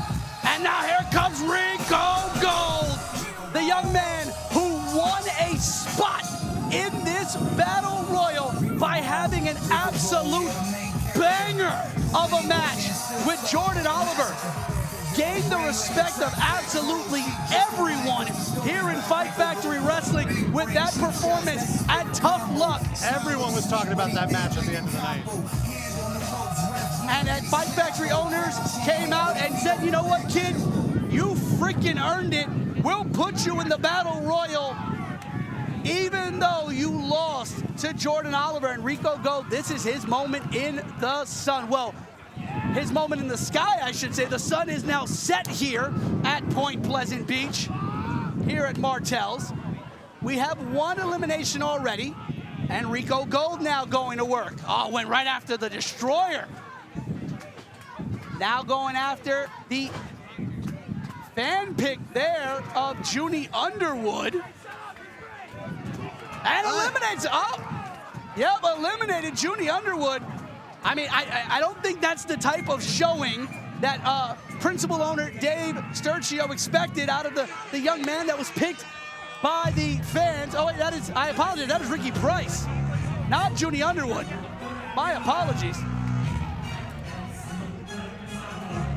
Oh, we got another entrant here, number 12. 90 seconds goes by quick. These entrants are just Oh, this man right here. This man wears gold around his waist many, many times, looking to add more with that Fight Factory Premier Championship, Dante Casanova. I think Casanova is a favorite to win this. He's got great fire, great energy. The fans love him. I saw him at the ACW Rumble a few months ago, and he made it to the very end with Richard Holiday, who used some, let's say, tactics and his special move to win the match. Otherwise, I think You mean Casanova his had signature move. His Get signature it right. move. My apology. Oh, Rico Gold now. El Jaguar, Dante Casanova going after Rico Gold. Oh, massive clothesline there. And as you said earlier, Vic and Hale of the Now both in this match. An interesting position for this tag team to be in because, I mean, neither of them necessarily are interested in going after a singles championship. So it'd be very interesting if one of them were to win this match. Here comes entrant number 13, the Silver Sniper. The man who is always best for business, big business, EJ Crawford. Now, you mentioned the Now. Now, it's every man for himself. Every individual, we don't know. You're correct. Every individual for themselves. What happens if the two members of the Now are the last two in the ring? I mean, listen, look at that. Once again, that claw-like maneuver by El Jaguar, Dante Casanova. An interesting concept there, Rob. I mean, I don't know.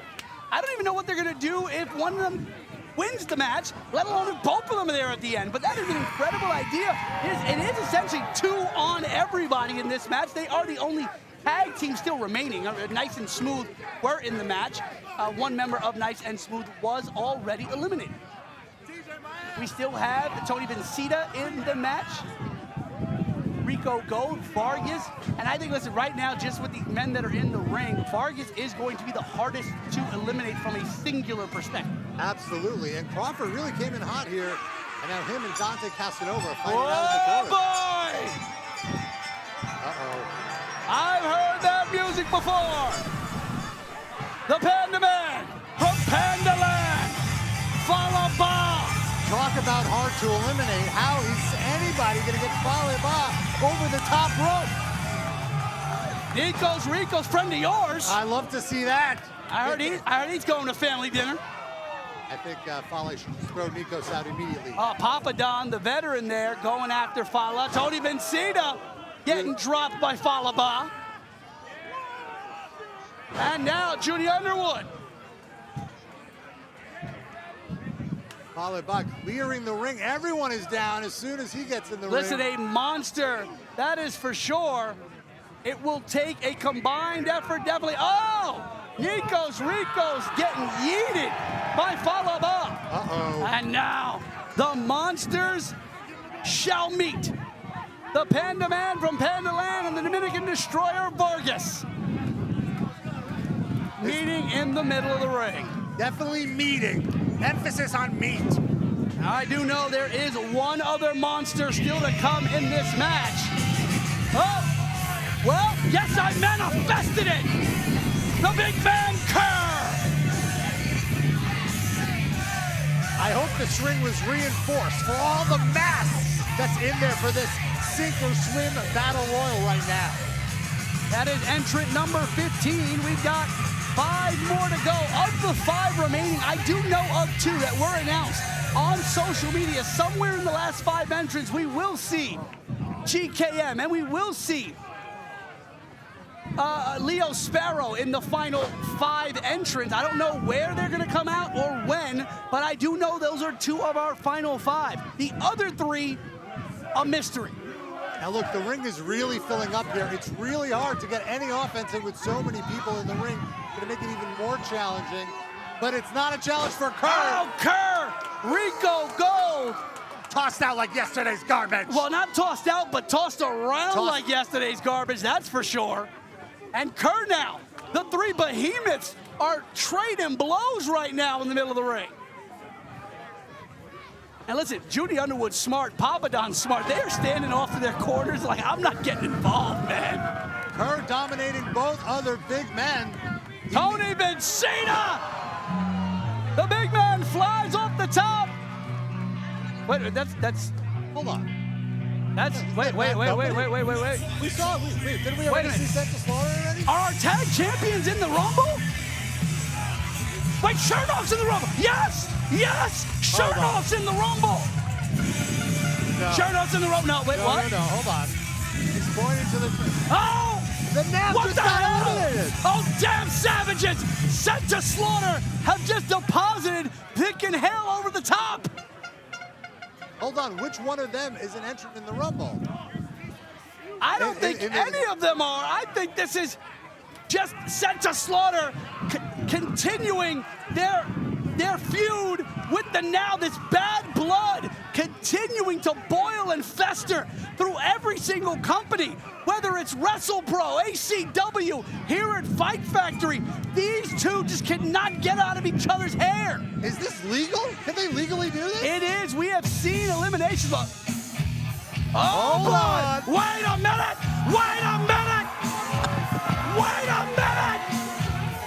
It's the innovator of violence. That's Dreamer. Chernoff better call for his mama. And now, Sent to Slaughter. And the Now and Tommy Dreamer. Wrong way, Chernoff. Oh, no. Chernoff should have. Wrong way, Chernoff. Get out of the ring. Chernoff trying to get some of the other competitors in the ring to attack Dreamer. I don't think that's going to work. I'm getting notice through our headset. Tommy Dreamer.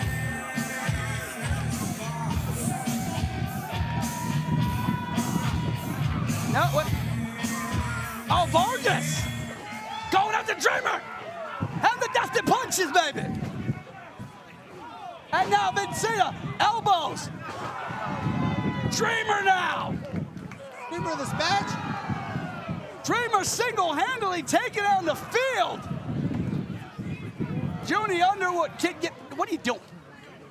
That's what I want to goes. say. There we go. The Panda Man from Pandaland! And that's what he's known for, the violent man! And now Dreamer going after Chernoff! I don't think Dreamer was even in the match. He just wanted to get Chernoff. They got a big match this Saturday at ACW, Independence Day. He's been waiting to get his hands on Chernoff for a long time. All right, well, I don't know what just happened. Here is GKM. I don't know if he's entrant 16 or entrant 17 in this match. I assume entrant 17, but I don't know. I'm trying to get some word from Fight Factory management on what happened here. If Sent to Slaughter was one of the entrants, if Dreamer was one of the, okay, I'm getting word here. It is entrant 17. So We know for sure the Now is out. What was Dreamer 16? Did Dreamer just eliminate himself? No, Dreamer went through the middle rope. He's still in it. We'll have to see. GKM, though, officially entrant number 17. Taking advantage of all the chaos that Dreamer took down caused. Falaba. Going low on Rico Gold now. Taking down Rico. And now Crawford, the educated feet. One of the best strikers in the business. GKM reverses. GKM takes Crawford down. Rising from the ashes is the Phoenix GKM. And now going after the veteran, Papa Don. Listen, Papa Don was one of the first 10, and he is still in there. The 20-year veteran that is the Alpha and the Omega, the Greek god, Papa Don. And wait. Tobias, wait. Is that, wait. Coming down the entryway, Tobias, our special guest ring announcer, Tobias Eats.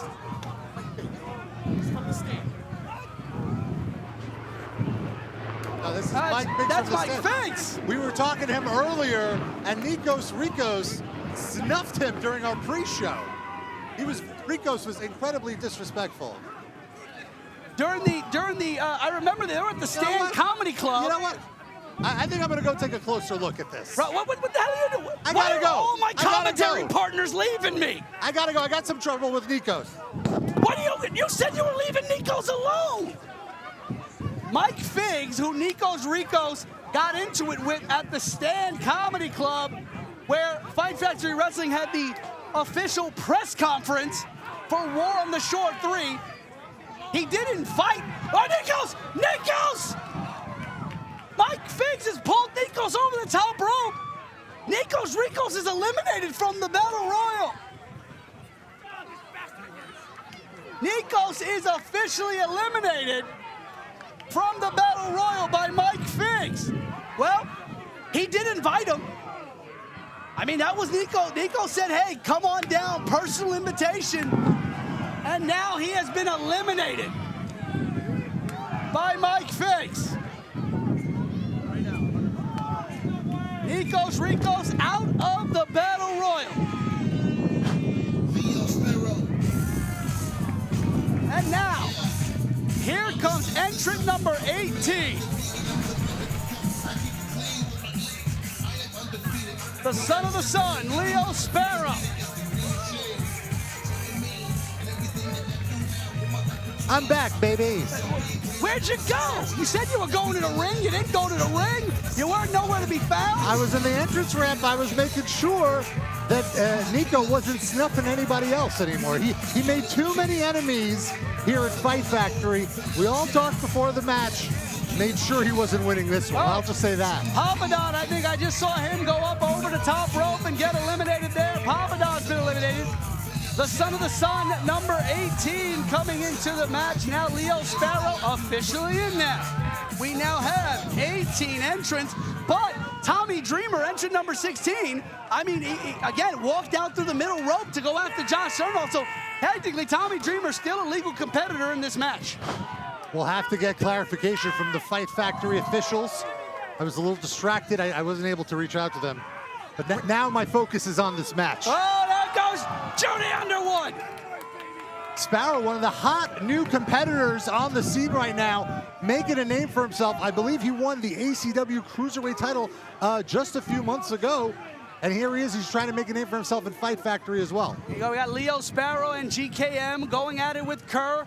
Around the ring, we still got the Destroyer, Vargas in the ring. We still got Rico Gold in the ring. Kerr eliminated by the Destroyer. We were wondering how a guy like Kerr could get out of there. It takes a big man to eliminate a big man. Bala still in there. Dante Casanova still in there. You saw TJ. Oh my! What the hell? No! Is it?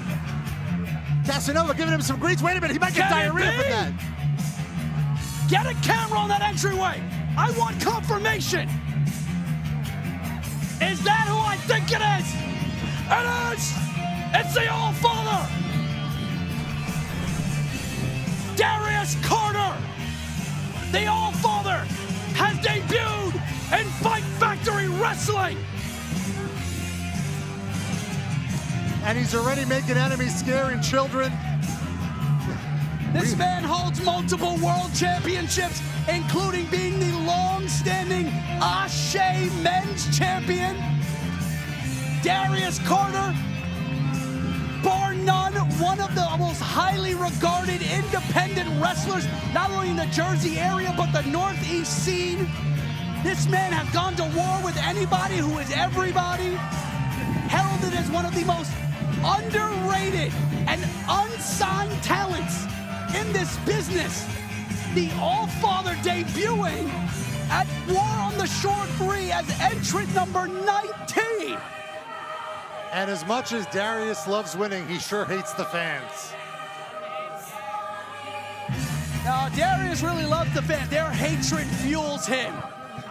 Look at this. What's going on here in the ring? TJ Crawford fighting off with Dante Casanova. Yep, and you got Rico Gold and Leo Sparrow there on the other side of the ring. Vincita and GKM. Casanova trying to dump TJ Crawford there. GKM is not looking like... Oh, wait a minute. GKM might get an elimination. trying to eliminate Vincita. The ring is clearing a little bit now.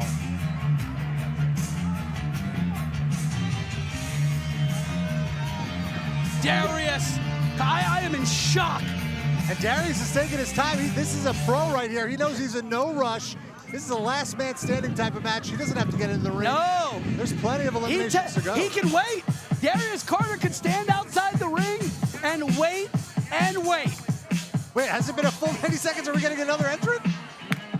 Used up the whole 90 seconds, and here comes entrant number 20, the final entry.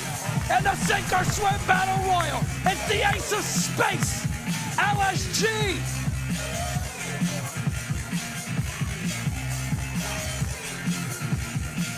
The Ace of Space, LSG, is the final entrant in the 2026 War on the Shore 3 Sink or Swim Battle Royal, going right for Crawford.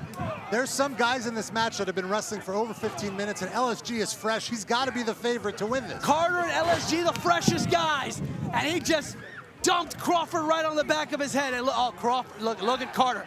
Carter is smart. Carter went through that middle rope. Carter once again prancing on the outside. LSG is running roughshod all throughout the ring. Rico Gold, entrant number 11, still in there. He earned his way into this, and he earned his way to a shot at the Premier Championship. Are we seeing a friendship being formed Listen, here? the Ace of Space Academy, these two know each other very well. Tag team partners all around the independent. Beautiful stunner there. GKM taking out Crawford now. And the Ace of Space Academy eliminates These guys the are Silver working Sniper. quite well together. We are down. Uh-oh. But we must remember, it's every person for themselves. There's only one winner here. We are down to 7, 8 if we count the fact that we still don't know what the status. Oh! LSG taking it to heart. Wait a minute. What? LSG was number 20. Wait, hold on. Oh, we have a surprise entrant. 8, carry the 1, 12. He's got the graphic. Marconi's in the match. How is Marconi in the match? Lucky 21. There's only 20 entrants. What is going on? Somehow I think Gino Gotts is responsible for this. TJ Marconi is marching his way to the ring. LSG was entrant number 20. And now we've got TJ Marconi.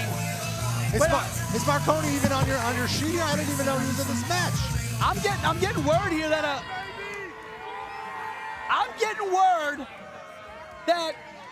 there was an extreme deal struck in the back. LSG is out. LSG eliminated.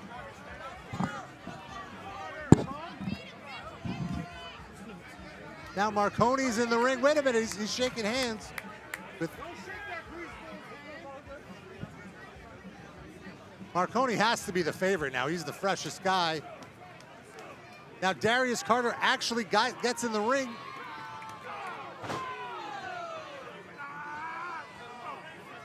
There is absolute chaos here. Carter trying to pick his spot here, going after Vargas now.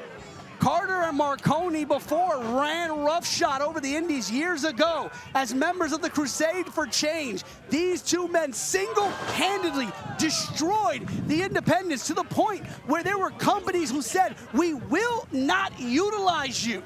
That is what happened. They were so good, so dominant, that companies blacklisted them for no reason. Oh, Casanova thrown out by Carter eliminating Casanova. Vargas still in the ring, one of the original 10. He made it all the way. Vincita as well, one of the original 10. You got Vincita in there, you got Vargas in there, Rico Gold still in there, Falaba still in there, Carter. Gold has definitely been in there for at least 15 minutes. And I still don't understand what's going on with Marconi. Hold on. We had a three-way handshake and then it immediately erupted. This is Now, why Carter and Marconi fighting Listen, again, it is every person for themselves. I think Marconi and Carter are the two least trustworthy people at Fight Factory. Carter gets another elimination. Carter eliminates Vincita. This is why Carter is known as the All-Father. Carter comes into companies and immediately goes to the top. A rocket strapped to this man's back everywhere he has gone. He didn't get it put there by anybody. He has taken it. Carter and Rico squaring off in the middle of the ring here. Rico Gold! Here's Vargas. Vargas up the Destroyer. The Destroyer has eliminated Carter. I for sure thought Carter was going to win this. What a showing by Destroyer. Now we have Marconi and Fale fighting. Are they going to get him out? Are we down? How many are we down to? I think that's what, 5, maybe 6? I think there's just 4 people. Falaba out. Destroyer still in the ring here. Vargas and Rico working together. Marconi, who I still am shocked here. The final 3, it looks like here. Marconi, Vargas, and Rico Gold. Can Rico Gold run the wire, baby? Come on, Gold. Yes, Rico's in the final 2. They've eliminated Vargas. It's Rico and Marconi. Can Rico pull off a miracle here? Wait a minute. Rico. Hold on. Made is in the entranceway. All of Made is running down to the ring right now. Is that Vincita? Is that Vincita? What's he doing with Made? Carter and Key are in the ring. Vincita was just eliminated. Vincita was just eliminated, and now he's with Made. Fight Factory have lost all control of this match. Uh-oh. It's Rico Gold against TJ and the entirety of Made, a chokeslam. It's 6-on-1 practically. Rico Gold was gonna have a miracle win here. He was gonna pull it off. He was gonna go from undesirable, a loser, and to getting into the Rumble on sheer luck to winning the whole damn thing.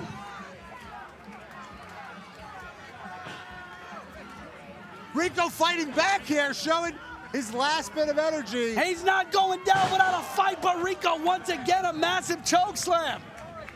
And Marconi has dumped Rico Gold. Marconi has stolen. And your winner of the Sankers Battle Royal, TJ Marconi. Earlier I was saying Made was having a bad night. Their luck just changed. I still don't know how. I am confused as to how TJ Marconi is even in the Battle Royal. And now the celebration begins. You guys love celebrating. LSG was number 20. And now Tony Vincita apparently aligned with Ally, with Made.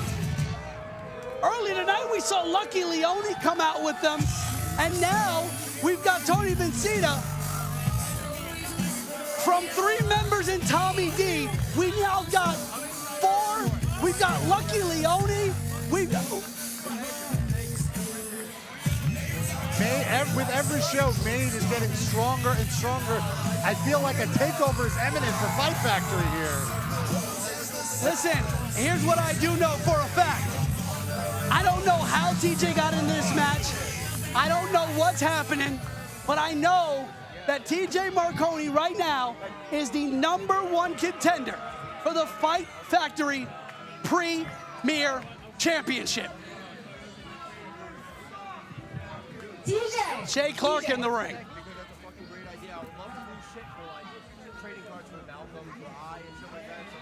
So TJ, how'd you get into this match? First of all, if you want to ask TJ Marconi anything, you need to ask my permission first. Listen, I'm just doing my job. Okay, so let's do your job. As the former owner of Fight Factory Wrestling, I was the smartest person in the room. I broke off, and I created the greatest family in wrestling history. The open challenge was nothing but a distraction for this moment right here. We got Tony, TJ, the shot callers, Lucky Leone.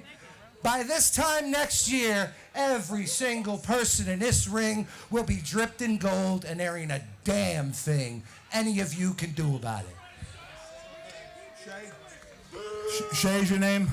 Shay, I don't mean to be disrespectful, but I'm going to take this from you right now. Is that okay? No worries. I'll give it right back, I promise. Simple as this. First, I give it all glory to God, because without him, none of this is possible. And two, I give myself so much credit for winning the Sink or Swim Battle Royal. Tommy gave the innovator of violence an offer he couldn't refuse, and since number 16 was never eliminated, Sweet 16 is public enemy number 1, TJ Marconi. So, your little social media battle that's coming up for the Premier Championship.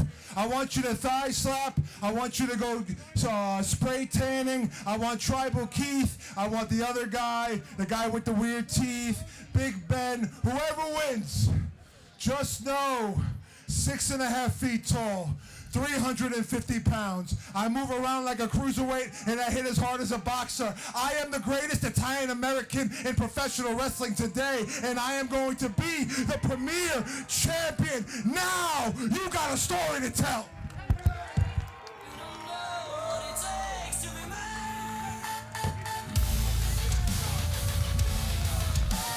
Oh, look who finally made his way back to the job he was contracted to do. Made his way back to the commentary table 85 business days later. Gino Gotts. So apparently we finally got an answer. Apparently, Tommy D and Mage struck a deal with Tommy Dreamer and got TJ Marconi that number 16 entrance position. Hey, Petey, what'd I miss? Did I hate you. How was it? How was I? Was I all right? Huh? Was I the best? You were terrible. Your mother's ass. You were absolutely terrible. Come on.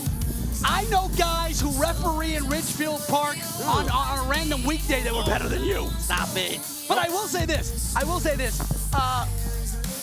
You had a custom-made ref shirt. Yeah. I know people who ref with no ref shirt. You did a good job. Also, who gave you my watch? This was nice. That is my watch. That is a Cuban gold watch. How dare you? You stole my watch. No. This was a gift. I got it in the middle. It's my watch. Yeah, it used to be. The action continues on the card for War in the Shore 3 with our following contest. Scheduled for one I'm just fall mad I missed the women's four. match because my favorite The wrestler is Fight Rachel. Factory Wrestling Openweight Championship. She has a Rutgers education. She knows better. So do I. See where it gets you? Are you, baby? The first of our 3 title main events. Oh, my God. The Fight Factory Openweight Championship kicking us off for the final 3. We will have our Openweight Championship, our Women's Premier Championship, and our Men's Premier Championship to wrap up the night. That's a big dude. That is Hammerstone. You have to say it like that, though? Hammerstone, an incredible athlete. This man is basically Godzilla in the ring. Well, if he's Godzilla, here comes King Kong. The Dying Breed. Our Openweight champion, Steve Gipke.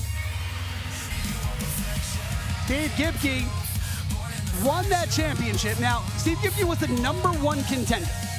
He became the number 1 contender here at War in the Shore 2. Chris Steeler won our Sink and Swim Battle Royal last year, which won him the inaugural Openweight Championship. And then you want Broken Nail or something? Unfortunately, at No Thanksgiving, at the Starland Ballroom, Chris Steeler revealed that he had suffered an injury that would put him out of action for an extended amount of time and vacated the Openweight Championship. Steve Gipke then had a match against Nikos Rikos. He didn't want to just be given the title, and he won it at the Starland Ballroom and has held it since. Let's go to Mike Falvo for the in-ring introductions. The following contest scheduled for one fall. It is for the Fight Factory Wrestling Openweight Championship. Introducing first to my left, the challenger. From Phoenix, Arizona, weighing in at 275 pounds, Hammerstone. And his opponent, from Union, New Jersey, weighing in at 270 pounds, he is the Fight Factory Wrestling Openweight Champion, Full Force, Steve Gipke.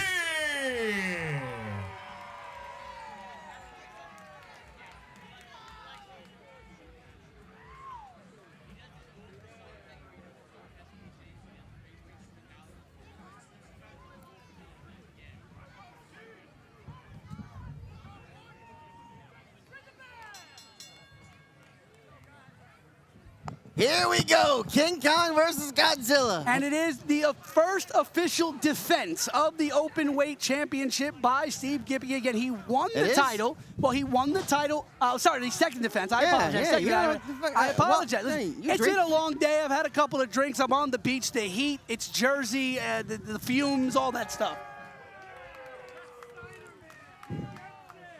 But second defense for the Openweight Championship by Steve Gipke. He won it at, as I said, No Thanksgiving in the Starland Ballroom. Yeah, one thing right. Defended it at Tough Luck in Ridgefield Park in a triple threat match against Justin Carino and Danny Moff. And now, in one of his toughest challenges to date, a match that he said to me earlier today, a dream match of sorts for him, a match that he always would have wanted, to quote Big E, and as Gipke said, this is the epitome of big, meaty men slapping meat. That's pretty much part of your search engine, I heard. Yeah, of course. Like if we were to delete your cookies, like big, meaty Don't men. delete my, I like cookies. What are you talking about? I love cookies. Don't delete my cookies. How dare you? Steve Gipke and Hammerstone here. Gipke, you saw that necklace that Gipke wore when he came out? Yeah, who gave him that? That necklace given to him by Killer Cross.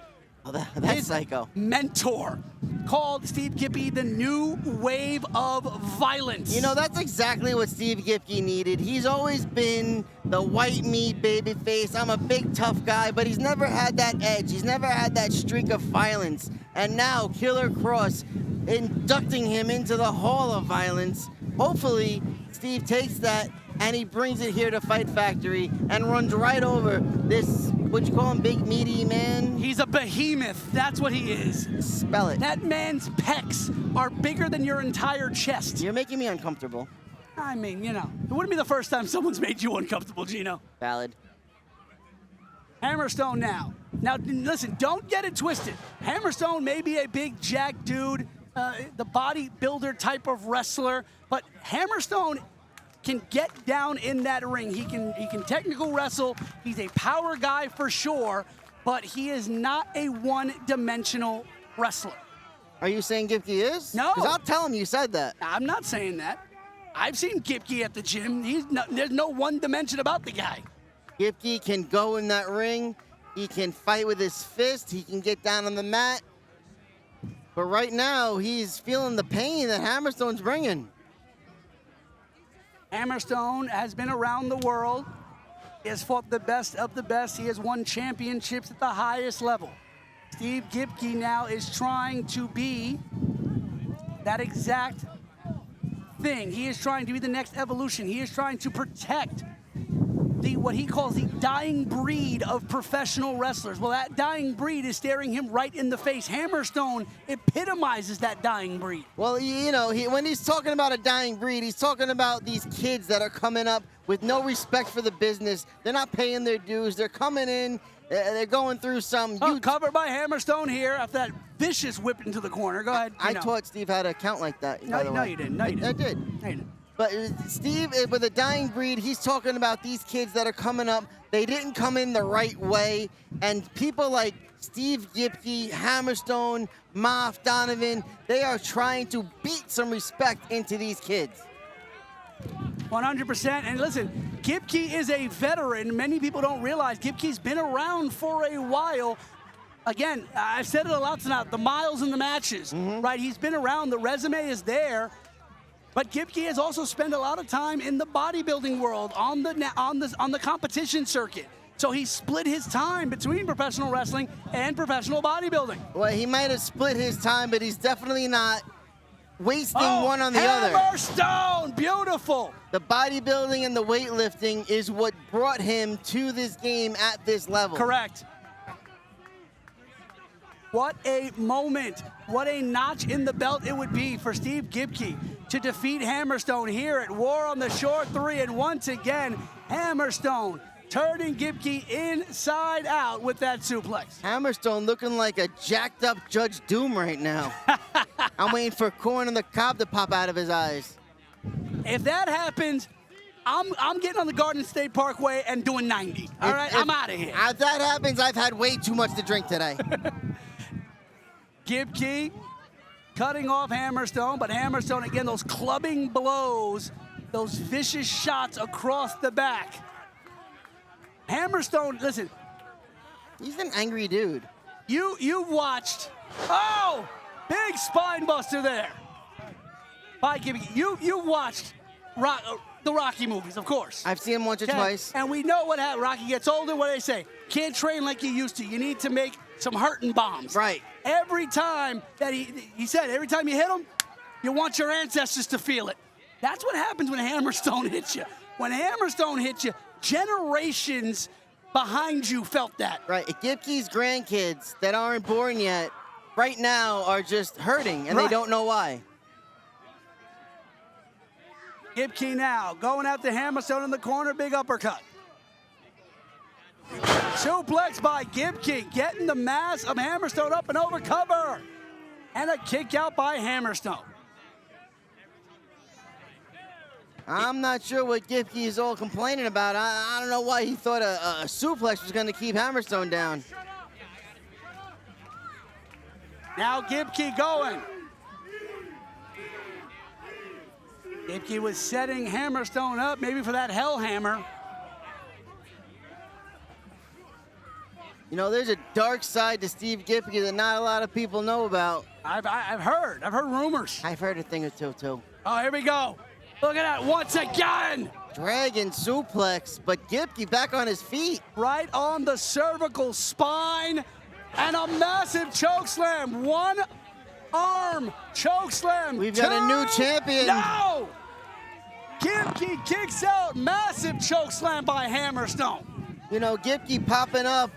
That was all reflex right there. That was his body in motion. You want to talk about popping up? I don't know if I've ever seen anyone pick Gipke up that effortlessly. I think Moff did it once or twice. Well, Moff's not human. Moff's a monster, okay?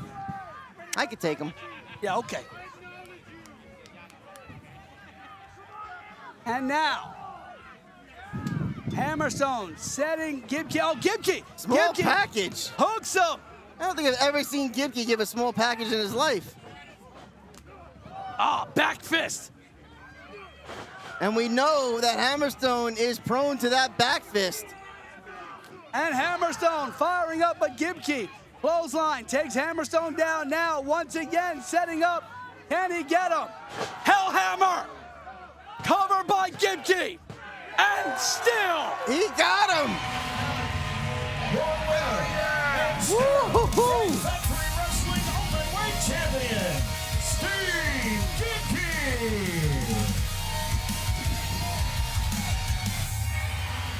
2 defenses, 2 retentions, and this one may just be the biggest, Gino. That was impressive. You gotta, if Steve Gipke can take down Hammerstone, who in the world is gonna try to step up and take this title from Steve Gipke? I can't imagine anyone giving him the run for his money like he just did. No, I agree with you. I agree. He went in and he did the job. He defeated Hammerstone. Why is... What the? Well, he said he was gonna be here. Oh, there is. There's my guy. The rumors are true. KC Navarro. Do me a favor. Shut up, let him talk. Cut that real quick. Pardon me, but do you feel busting out on this beach or what? Hey, listen. Let's just give a round of applause for this big man, Steve Gipke, right here, man. Steve, you've been killing it, man. You've been killing it for a very long time. And you know what, man? You've been my best friend for a very long time. Actually, it's the truth. Maybe not as long as you, but he's been my friend for a very long time.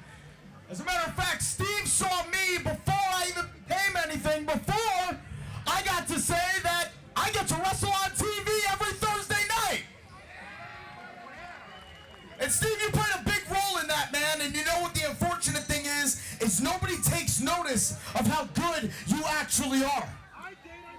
Nobody takes notice about how you should be on TV every single Monday or Tuesday or Wednesday or Thursday. There's no reason that you shouldn't be on television every single week.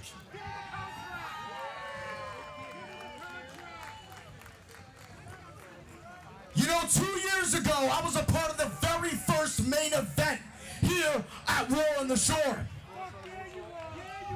I fought for the first ever to be one of the first ever Premier Champions, and I got screwed over by Woo Matt Cardona. And you know what's even worse? I never even got a rematch. I'm Casey Navarro, damn it, you're about to find out real quick. But Steve, I'm not here to talk about that. What I'm here to talk about, what you have right there. That's the Openweight Championship, and I know you went up against Alex Hammerstone, a hell of a TV talent.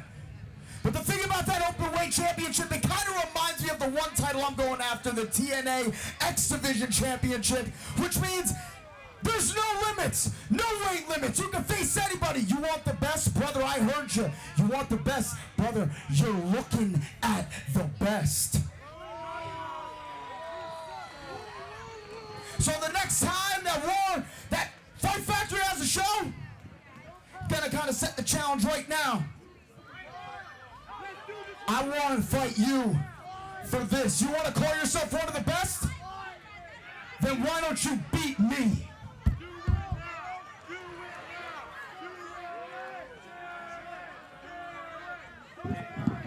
Well, damn, Casey Navarro came down here singing the praises of his good friend, his mentor, a guy who helped bring him through in this business, and Steve Gipke. And then things just went in another direction. Casey Navarro, makes some great points, but planted his flag and said, hey, Gipke, you said you want the best. It gets no better than the blessed one. Casey Navarro. You know, not for nothing, I'm a little annoyed. I just talked to him, and he didn't tell me he was coming out and doing any of this stuff. Steve Gipke may not have to look very far for his next challenge. I wonder if this is going to affect their daily workout routine. You know, if I was Gipke, I would be spotting KC on the bench, right? You put a little extra weight, maybe you take a walk, you get a coffee, maybe it slips on his throat, maybe you crack a windpipe. Yeah, let's not. All right, listen. Gipke may not have to look far for the next challenge, but we may see.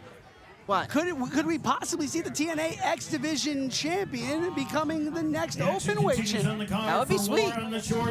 Well, ladies and gentlemen, we are getting ready for our second of 3 straight title matches. Women's Premier Championship. As Mike Falvo said, we now have our Women's Premier Championship match, and we are now being once again joined by Veda Scott. Here on Commentary, Veda, you were here with me earlier tonight for that women's tag team match where we determined the women who will face off to become the #1 contenders. But now, Veda, we are deciding whether or not Lady Frost will be, and still, Fight Factory Premier Women's Champion, the only woman to ever hold that championship, or if we will see a brand new champion here tonight. We already know, as you said, it's going to be Rachel Leigh and Chris and Blaze fighting it out for number one contender, but I know that both of them are watching this match very carefully to find out the status of the Introducing next, she is the There's nothing to baddest watch. chick in the Indies. From Sydney, Australia, Steph Delander. Not a thing to watch because we all know Lady Frost is the reigning, defending women's premier champion. And how many days has it been? Like It's been forever. 438? It's been forever. She won it here, the first ever show. And it's not gonna change. Now, Beta, I gotta ask you though, look, in your honest opinion, that night, 2 years ago, War on the Shore won. Steph Delander was supposed to compete for that championship, and unfortunately, as we all know, Steph Delander suffered the injury that kept her on the shelf for a very, very long time. In that time, Lady Frost became and stayed the champion. Steph Delander has finally returned, and she has set her sights on one thing: the championship that she says should have been hers from day one. Beta, if you're Lady Frost, what are you most worried about in the view of Steph Delander? Lady Frost walking into this matchup already doesn't have what we would normally call a champion's advantage because this is a three-way matchup and Lady Frost doesn't even need to be involved in the final decision to lose her title. I'm sure she is aware of that, and I'm sure that Steph Delander is as well. Steph always has a plan, and as you said, she's making up for lost time now with that injury, and that just leaves Allie Katch. And if Lady Frost and SDL are going into this with long, deep animosity, well, if I'm Allie Katch, I take advantage of that. I slide right in. Allie Katch, an incredible showing at our last event, Tough Luck. Came up just short there in that one, but an incredible showing nonetheless. And now we have our triple threat matchup. That show saw the return to Fight Factory Wrestling of Steph Delander, a 3-year awaited delay for a debut. And it looks like she could wait a little longer. But went right to the top. And Beta, she staked her claim right to the top. She didn't say, hey, I'm going to face people. I'm going to try to become number one contender. SDL showed up in Fight Factory and staked her claim directly at the championship. And she is not wasting any moments here. She managed to turn it around, and whoa, wait a second. Lady Frost is so quick and so precise with those kicks. See, that's why it doesn't even matter if it's a triple threat, 4 women, 18 women.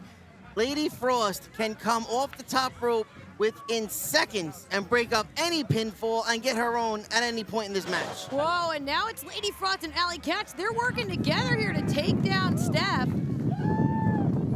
And as you said, Chino, listen, Frost has done that before. She did that at Tough Luck. She came off that top rope with one of those incredible moonsaults and broke up a pinfall and took it for herself. And now she's eliminated Steph Delander from the immediate competition, sent to the outside. It is now, for the moment, one-on-one, Allie Katch and Lady Frost. Beta, you mentioned it before. Allie Katch kind of playing the role of underdog, maybe even spoiler Because in she has this no match. shot at this. But, you know, what advantage does that give her to be maybe the overlooked one? Well, we're seeing it right here as Lady Frost was so focused on getting Steph Delander out of the match. That all has allowed Allie Katch to take advantage. And whoa, but as I said, Steph always has a plan, and she just dragged Lady Frost out of the match. And Lady Frost still on the outside here as Allie taking off, and oh, got a hand. Listen, Pocket sand. Use the elements. I mean, we are on the beach, Veda. Look, that is why Steph has the advantage over everybody. She's got the size advantage, she's got the experience advantage, but she's a badass. She doesn't care about these fans. She doesn't care to make any friends. She's going to do what it has to do to win the championship tonight. And you see that shirt that SDL is wearing that says, "Come Back Season." She has said repeatedly, time and time again, in every company she has returned to, I am coming for what I am owed. And as far as Lady Frost is concerned, she's owed absolutely nothing.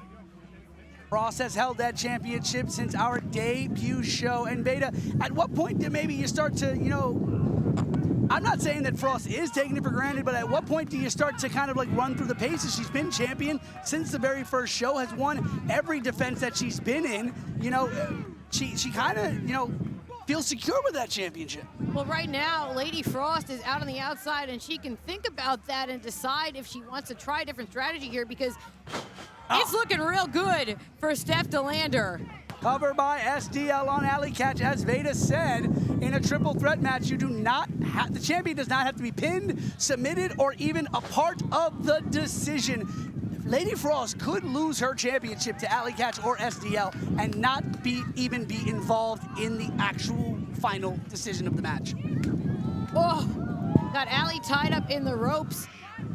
Since Steph DeLander turned this around, she is really, whoa. Okay. This is just supreme levels of confidence. But as we said, she fought to get back into the ring as she makes a cover here. And she knows that there's no time to waste when it comes to claiming championships. I don't know if you remember, Rosado, but Lady Frost jumped right off of, I believe you call this commentation station? Commentation station. We were over there on the far end. Like you're on PBS. But she can use the gymnastics that, was it killer gymnastics she calls it? Well, Murder gymnastics. Murder gymnastics, yes. I was just, you know, thinking of killing you. She can do that from any place on the planet, and speak of the devil, watch what she's about to do.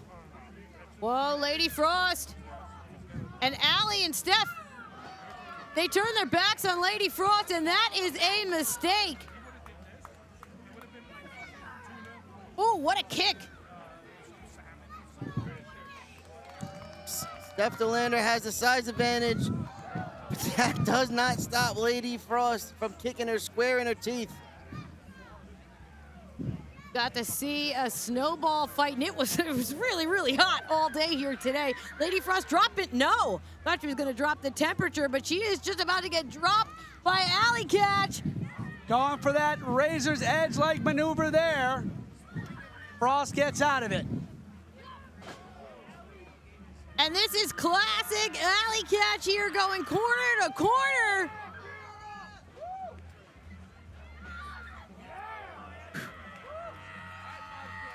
Alley Catch really stringing together some impressive offense here. The shoulders are down, holding the bridge, and no, Lady Frost still fighting to hold on to that title. Beautiful Northern Lights suplex from Alley Catch. Not enough to keep the champion down, but she is getting right back on Lady Frost. Frost sensing the danger, backing up Alley into that corner. Whoa, wait a second, Alley taking advantage to turn Frost around. She's got Lady Frost trapped on the top. Watch out for Steph. Oh, something bad's about to happen here. Big superplex. Everybody's down. Steph's taking advantage. Whoa, just a two. Now she's going for Lady Frost. And as we said, she can pin either one of them and claim the title. You know, maybe if this referee were, you know, counted 1, 2, 3 as they're supposed to, this one would be over. Steph's now zeroing in on Lady Frost. Oh, but she's got her eyes on Alley, too, fighting off both opponents at once. Uh-oh. Frost and Alley now fighting off the larger Steph DeLander. Ooh. Alley connects, but so does Steph, and Lady Frost goes down. But here comes Alley with that Pele kick. Big pile driver by Alley Catch. That is a match ender for sure. Alley, new champion. Whoa. Not if Steph has something to say about it. Breaking up that pin, not only saving the title for Lady Frost, but keeping this match going so Steph can take that title. And now there's just dropping bombs here. Alley went down, but she's back up and still fighting. Again, Alley goes down. Steph DeLander just absorbed those blows. But Alley's fired up. Uh-oh. Big knee to the chin. Even bigger boot by Steph. We are in deep, deep waters here. Allie and SDL both fighting to stay in this match. But where's that wild card? Where is Lady Frost? Where is Steph DeLander going? Everyone on the outside here. Steph surveying the scene, trying to keep eyes on all of her opponents, but she just got caught by Allie. Triple threat match, so there is no count out. Big Whoa! cannonball to the outside. Shades of Danny Mott from earlier today. As we said, Lady Frost, the way that she can combine her gymnast background with her pro wrestling acumen, and she is fearless. Where are they going? Well, they're going all the way with. As long as they don't come over here, she loves to jump off of things. Headed into the sand. Wait a minute. You know, I think I might have spoke too soon. She's headed up on top of that Jeep. Going all the way up top, Lady Frost.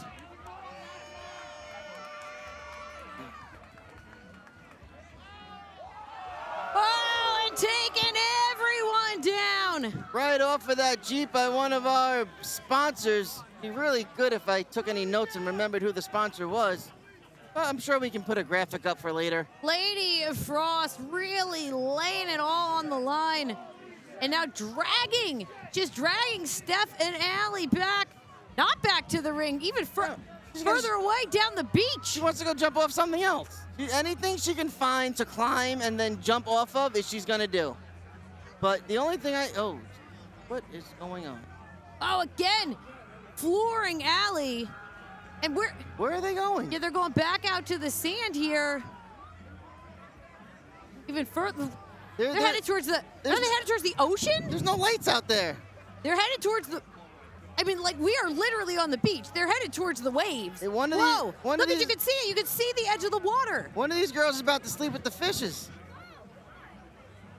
Oh, Steph sent into the waves. Leave it to the Aussie to go to the water. She's trying to swim back home? Lady Frost depositing Steph DeLander in the ocean, but Steph's up.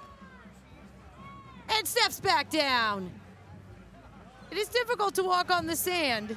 Listen, just this Jersey Shore stand is a lot different from that beautiful Australian sand. Especially when you've been in the midst of a grueling matchup. And I don't think many people walk on the sand with wrestling boots on. And look at Allie's looking around trying to figure out where her opponents even are. Lady Frost may have eliminated Steph DeLander from this matchup entirely. You know, it's a good thing she had those boots on because you can't walk around Jersey sand. You might get stuck with a needle somewhere. Yeah, but I don't think wrestling boots give you the best traction in sand when you're wet, Beta. What do you know about wrestling boots? That's why I'm asking the You've wrestler. been wearing loafers your whole life. We got Allie back inside. Look at, there's Lady Frost. She has made it at least back to ringside. She has headed back into the ring. Undeterred, Beta. Undeterred by anything that SDL has done. Oh. Uh-oh, she just got caught, though. Heat seeker denied. Now it is effectively a one-on-one backside by Alley Catch. And Beta, I gotta ask you a question. Hold on, covered by Frost. And that is it, that Lady kick. Frost. That is a devastating knockout blow. And still, Fight Factory Wrestling. I was gonna ask Beta, how could the water buildup in her gear and her singlet possibly affect her mobility? But Frost was like, you know what? I'm just gonna end it with a vicious kick to the back of the head. I think Lady Frost knew that time was of the essence. We can even see Steph DeLander is limping back to ringside. There was only so much time that Lady Frost was gonna have one-on-one with Allie Catch, and she knew she had to connect. Steph DeLander is livid, but at the end of the day, she did it to herself, Beta. She took Lady Frost to the water's edge, went and brought the fight over there. Lady Frost just did what she needed to do. Steph DeLander is pissed. What's happening now? Are they gonna sit down and talk it out? I don't know, but right now we know this. Lady Frost and still, what is happening here?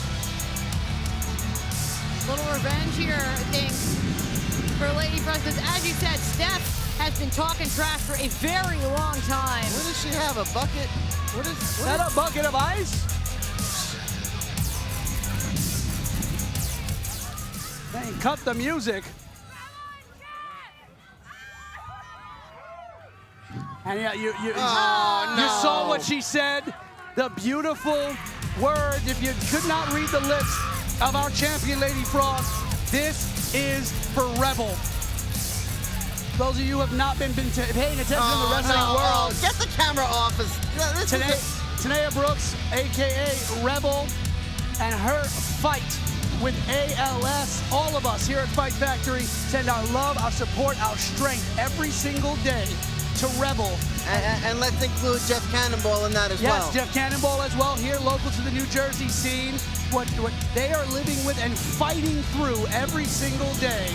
We love them, we see them, and we send them our strength and our prayers, and their family who's taking care of them, and all their friends and brothers and sisters here in this professional wrestling business. We will always love you and support you. Lady Frost, and still our women's premier champion. And Veda, before you go, we now know, as we spoke about earlier, it will be Kristen Blaze one-on-one with Rachel Leigh for the #1 contendership for Lady Frost's Premier Championship. You know, if you're Lady Frost, do you have a dog in that fight? At this point, Lady Frost has been able to hold off all of her challenges, but they just seem to be piling up. And the interesting thing about whatever this matchup ends up being is think about the level of athleticism on display. It's not often that Lady Frost steps into the ring with someone who can match her flip for flip. This time, though, it might happen. I am so excited to see how this plays out. Veda Scott, thank you so much for joining us here at War on the Shore 3, lending your incredible voice to our commentary team this evening and our women's division. I do hope it is not the last time I get to share a commentary table here at Fight Factory with Veda Scott. But now, Gino Gotts, we turn our attention to the main event of the evening, the final of our 3 championship co-mains. It is the social media showdown on the sand for the Fight Factory Men's Premier Championship, where our champion, Big Trouble Ben Bishop, will meet Richard Holiday and the last real pro wrestler, Jack Vaughn. For War on the Shore 3, ladies and gentlemen, the moment we've all been waiting for. This is your main event of the evening, and it is for the Fight Factory Wrestling Premier Championship.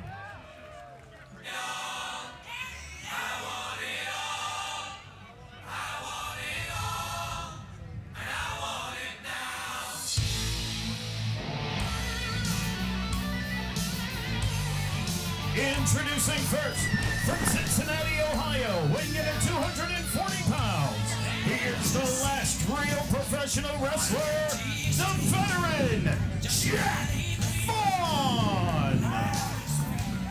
The better.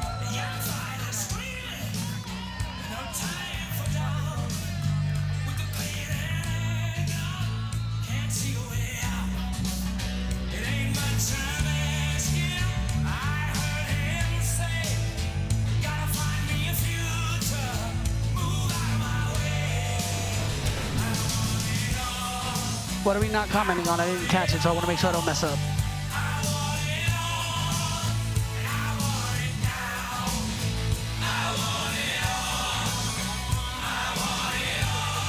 Copy. I thought that was just the title of the match. The veteran, Jack Vaughn, the last real professional wrestler, currently #1 contender for the NWA US Tag Championships. But I say that with a massive thigh slap. Weighing in at 226 pounds from New Haven, Connecticut. You are breathing rarefied air of the hair guy, the body guy, the usually tan guy, but not today because he's way too sunburned. He is the stash guy, one half of the Matt Cardona guys, Richard Holiday. And that incredible intro, Mike Falvo missed one descriptor. Oh yeah, what was that? The most talked about independent independent professional wrestler in the world. You can Google it. You can Google it. Richard Holiday, the most talked about independent wrestler in the world. Second. No, the most talked about. Google it. Trust the AI. Maybe most talked about male. Now Google it. Go ahead. Use the Google machine. Every time I'm on Google, on the box. Every time I'm on Google, I type in the best professional wrestler on the independents. It comes up Rachel Leigh. Every time. Again, she graduated with honors from Rutgers. She knows better, Gino. I graduated from Rutgers. It doesn't take But a not lot. with honors. I could have paid the extra couple of bucks and got my honors. And here, he's a big friggin' dude. he is 6'12" tall. 1, 2. Something doesn't sound right about that. 6'12". All right. He is our Fight Factory Premier Men's Champion. Big Trouble. Ben Bishop. This is his first defense. This is his first event. He won it at Tough Luck from Joey Janela in that main event. This is his first defense of this championship, and what a defense it is. The social media showdown on the sand. You know, Jack Vaughn Thigh slap. is no small man, and neither is Richard Holiday. Thigh slap. Both of them look like normal human beings compared to Big Ben Bishop. Very true. And then our referee looks like, you know, a midget. No comment. But I can say that because I'm part of the community. No, you're not. No, it's okay. I spoke to Brad Williams. You are not part of the community. I am. You're in the same boat as Peter Dinklage. We don't like you. I'm vice president in charge of stuff. No. Anyway, it is triple threat match for the men's Premier Championship here in Point Pleasant. Fight Factory, War on the Shore 3, Point Pleasant, New Jersey. And our stash guy. Guys, hang on here. He's got something to say. He's also sunburned. Don't Let's very delicate with realize him. what this really is, right? Let's talk about why Fight Factory booked this epic main event, known throughout the world as Content Mania.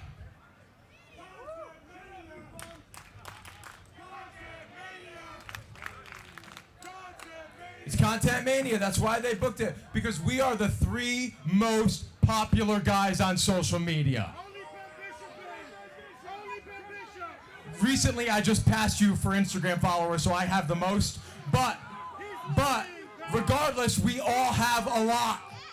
So these people, they didn't pay money to see us wrestle. They want to see us make content. And I have a great idea. Richard, I'm sure your idea is really good. And for the record, I have 140,000 total followers. However, listen. We're gonna give these people what they want to see. But there's one thing they want to see more than everything else. Oh, I'm gonna give it to them.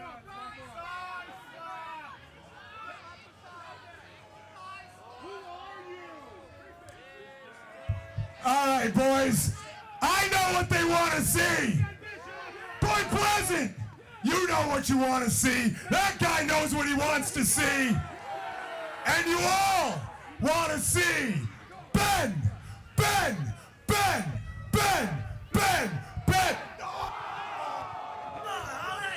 Signature move right off the top. These two men have been allies in ACW for months now. Does this look like ACW? But that's what Ben Bishop said when Holiday called him. Is there a title on the line? Things change when championships are involved. I'd beat your ass for a title. I don't think you could, but okay. I'll cut you. And now Jack Vaughn and Richard Holiday one-on-one in the middle of the ring. Airplane spin. How old is Jack Vaughn? He could be anywhere from 30 to 75. I'm not sure. I mean, listen, he eats well. You know what they say? Drink water, get sleep, eat well. You'll look young forever. I thought it was drinking Jack Daniels. Oh, that too. Yeah, I just dropped Richard Holiday there. Thigh slap. There it is. Are you good now? Super kick by Jack Vaughn. You know, could this be the last time we see Richard Holiday in a Fight Factory ring? Listen, I've heard some rumors. Is he taking our title to Connecticut? I have heard some rumors. What'd you hear? Rumors. A thing? And innuendo. What kind of content are you watching? Free? I pay for the premium stuff. You're a sicko. Big Ben Bishop, elbows in the corner. Again, don't forget, this man is 6'12". It's a shame he hasn't hit 7-foot mark. Double splash in the corner there. Jack Vaughn, though, getting the brunt of that, having to have all the weight of Holiday pressed down against him. I paid attention in physics class. Sorry, I wasn't paying attention to you at all. I'm just enamored. And the best elbow drop in the business. Like when a normal Covered person, by the champion. when somebody normal drops an elbow, it's an elbow. But this guy dropping an elbow is like falling off a skyscraper and then taking that elbow to your chest. And when Gino drops an elbow, someone eats a chicken nugget. I could use a nugget right now. And once again, the two allies, the two friends in the middle of the ring arguing it out. The two Matt Cardona guys over here. Any more synonyms you want to throw out there? Let's see. Hair guy, body guy, usually tan guy, stash guy. He's sunburned tonight. I got everything. Yeah. But here it is. Listen, like you said, Gino, this is for the championship. This is for the Fight Factory Premier Men's Championship. And Jack Vaughn now cutting in the middle of it like our women's Premier Championship match. Triple threat. Champion does not have to be pinned or submitted to lose the championship, but there are no disqualifications or countouts in this match due to the triple threat dynamic. So if I was one of these guys, I would go under the ring and grab whatever weapons were left under there and just beat the holy hell out of both my opponents. You could. Beautiful leg wrap around, almost a leg lariat of sorts by Jack Vaughn. Powerbomb Holiday onto Bishop. I love when you beat somebody up with somebody else. Yeah, we all learned that from playing Mario. Eh? You hit the turtle, you throw it at people. You're such a dork. I know. And an elbow drop by Jack Vaughn off the top. The veteran flying in, cover by Vaughn. 2 count only. I think I need to hold a seminar with the rest of the Fight Factory referees and teach them how to do their jobs more properly. No, I think what happened there was the ref didn't slap his thigh before he counted, or else that would have been a better count. Doing these I don't understand where this thigh. Oh, the signature move! Signature move on Jack Vaughn. Right in the yam bags. And say what you want. I did. But no disqualifications in this match. The ref can't stop it. Holiday was going for that 2008. Holiday now, they're directing traffic. And he's telling Ben, look. I'm the boss. Listen to me. There you go. And Bishop said, listen, I told you already, that don't fly here. Big Carney Cool, not a member of the Fight Factory roster. This is Big Ben Bishop. Here we go. Rough Rider. Cardona lives.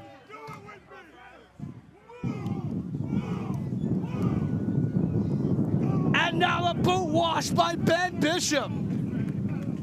The ghost of Matt Cardona, or should I say Zack Ryder, lives on the Jersey Shore. You know it. No, Holiday. Saw that one coming. Went for the signature move once again. Fool me once, shame on me. Fool me twice. No. Big boot by Bishop. You know, I've never called Ben Bishop smart. That's the problem. And now, the best sidewalk slam in the business by Big Trouble. That was it. That was my whole statement. It was just not smart. Oh, that was very smart. Planted Holiday with that sidewalk slam. the best one in the business, if you didn't hear me the first time. But you can see that Bishop is a little bit perturbed by this situation. He is legitimately friends and allies with Holiday. He doesn't want this to be the case. Oh, He's torn apart right now. He's like a big, gentle giant. I don't want to hurt my friend.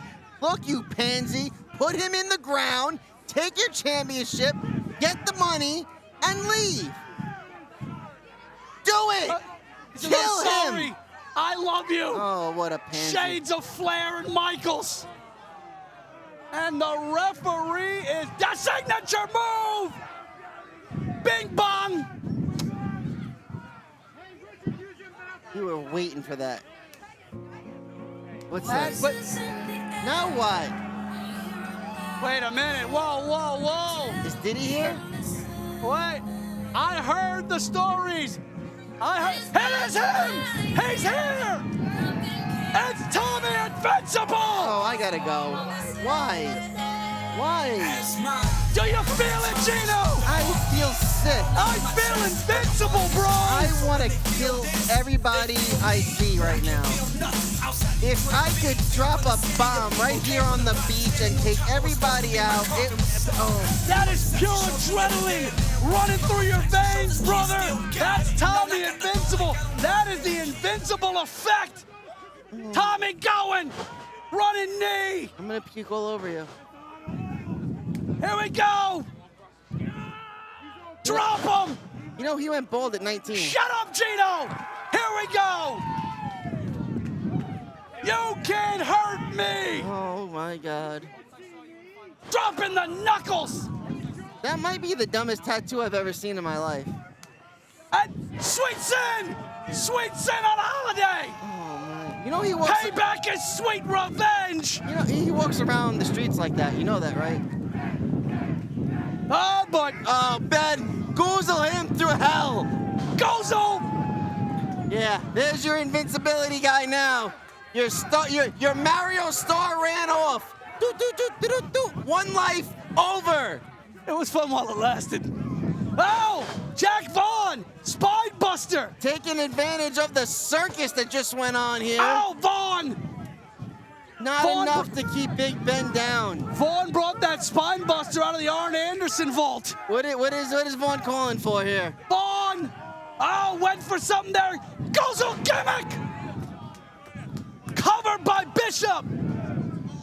And still, That's your ball game. big trouble in Fight Factory.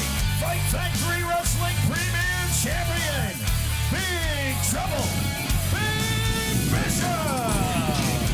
Well, Gino, as virtue of our sink or swim battle royal, we know now What do we know? who Ben Bishop's next challenger will be. Who won that? I wasn't The here. #1 contender for Ben Bishop's Premier Championship, Get to it. Who won it? TJ Marconi. My boy. That's my guy. That's my paisan, Why TJ does everybody in Marconi. Jersey have a guy? Everybody's got a guy. I'm usually the guy. Can somebody find me a guy? What do you I need a need? guy to get me a guy. Whatever you need, Gino Gotts. I got you. What do you need? You need tires? What do you need? A TV? I got these new black boxes. You don't need Hulu anymore. They're great. You stick them right in. What happened? What's going on? All three men now. Holiday doesn't look happy. Vaughn, Holiday, Bishop. Where'd your cartoon character go? Ladies and gentlemen, as Bishop, Holiday, and Vaughn in the middle of the ring, the social media showdown on the sand. Thank you once again for a sold-out crowd here at Martell's Tiki Bar, Point Pleasant, New Jersey. For Gino Gotts, Veda Scott, Rob Pasbani, I'm the voice of Fight Factory Wrestling, Pete Rosado. Oh, Thank you. Good night.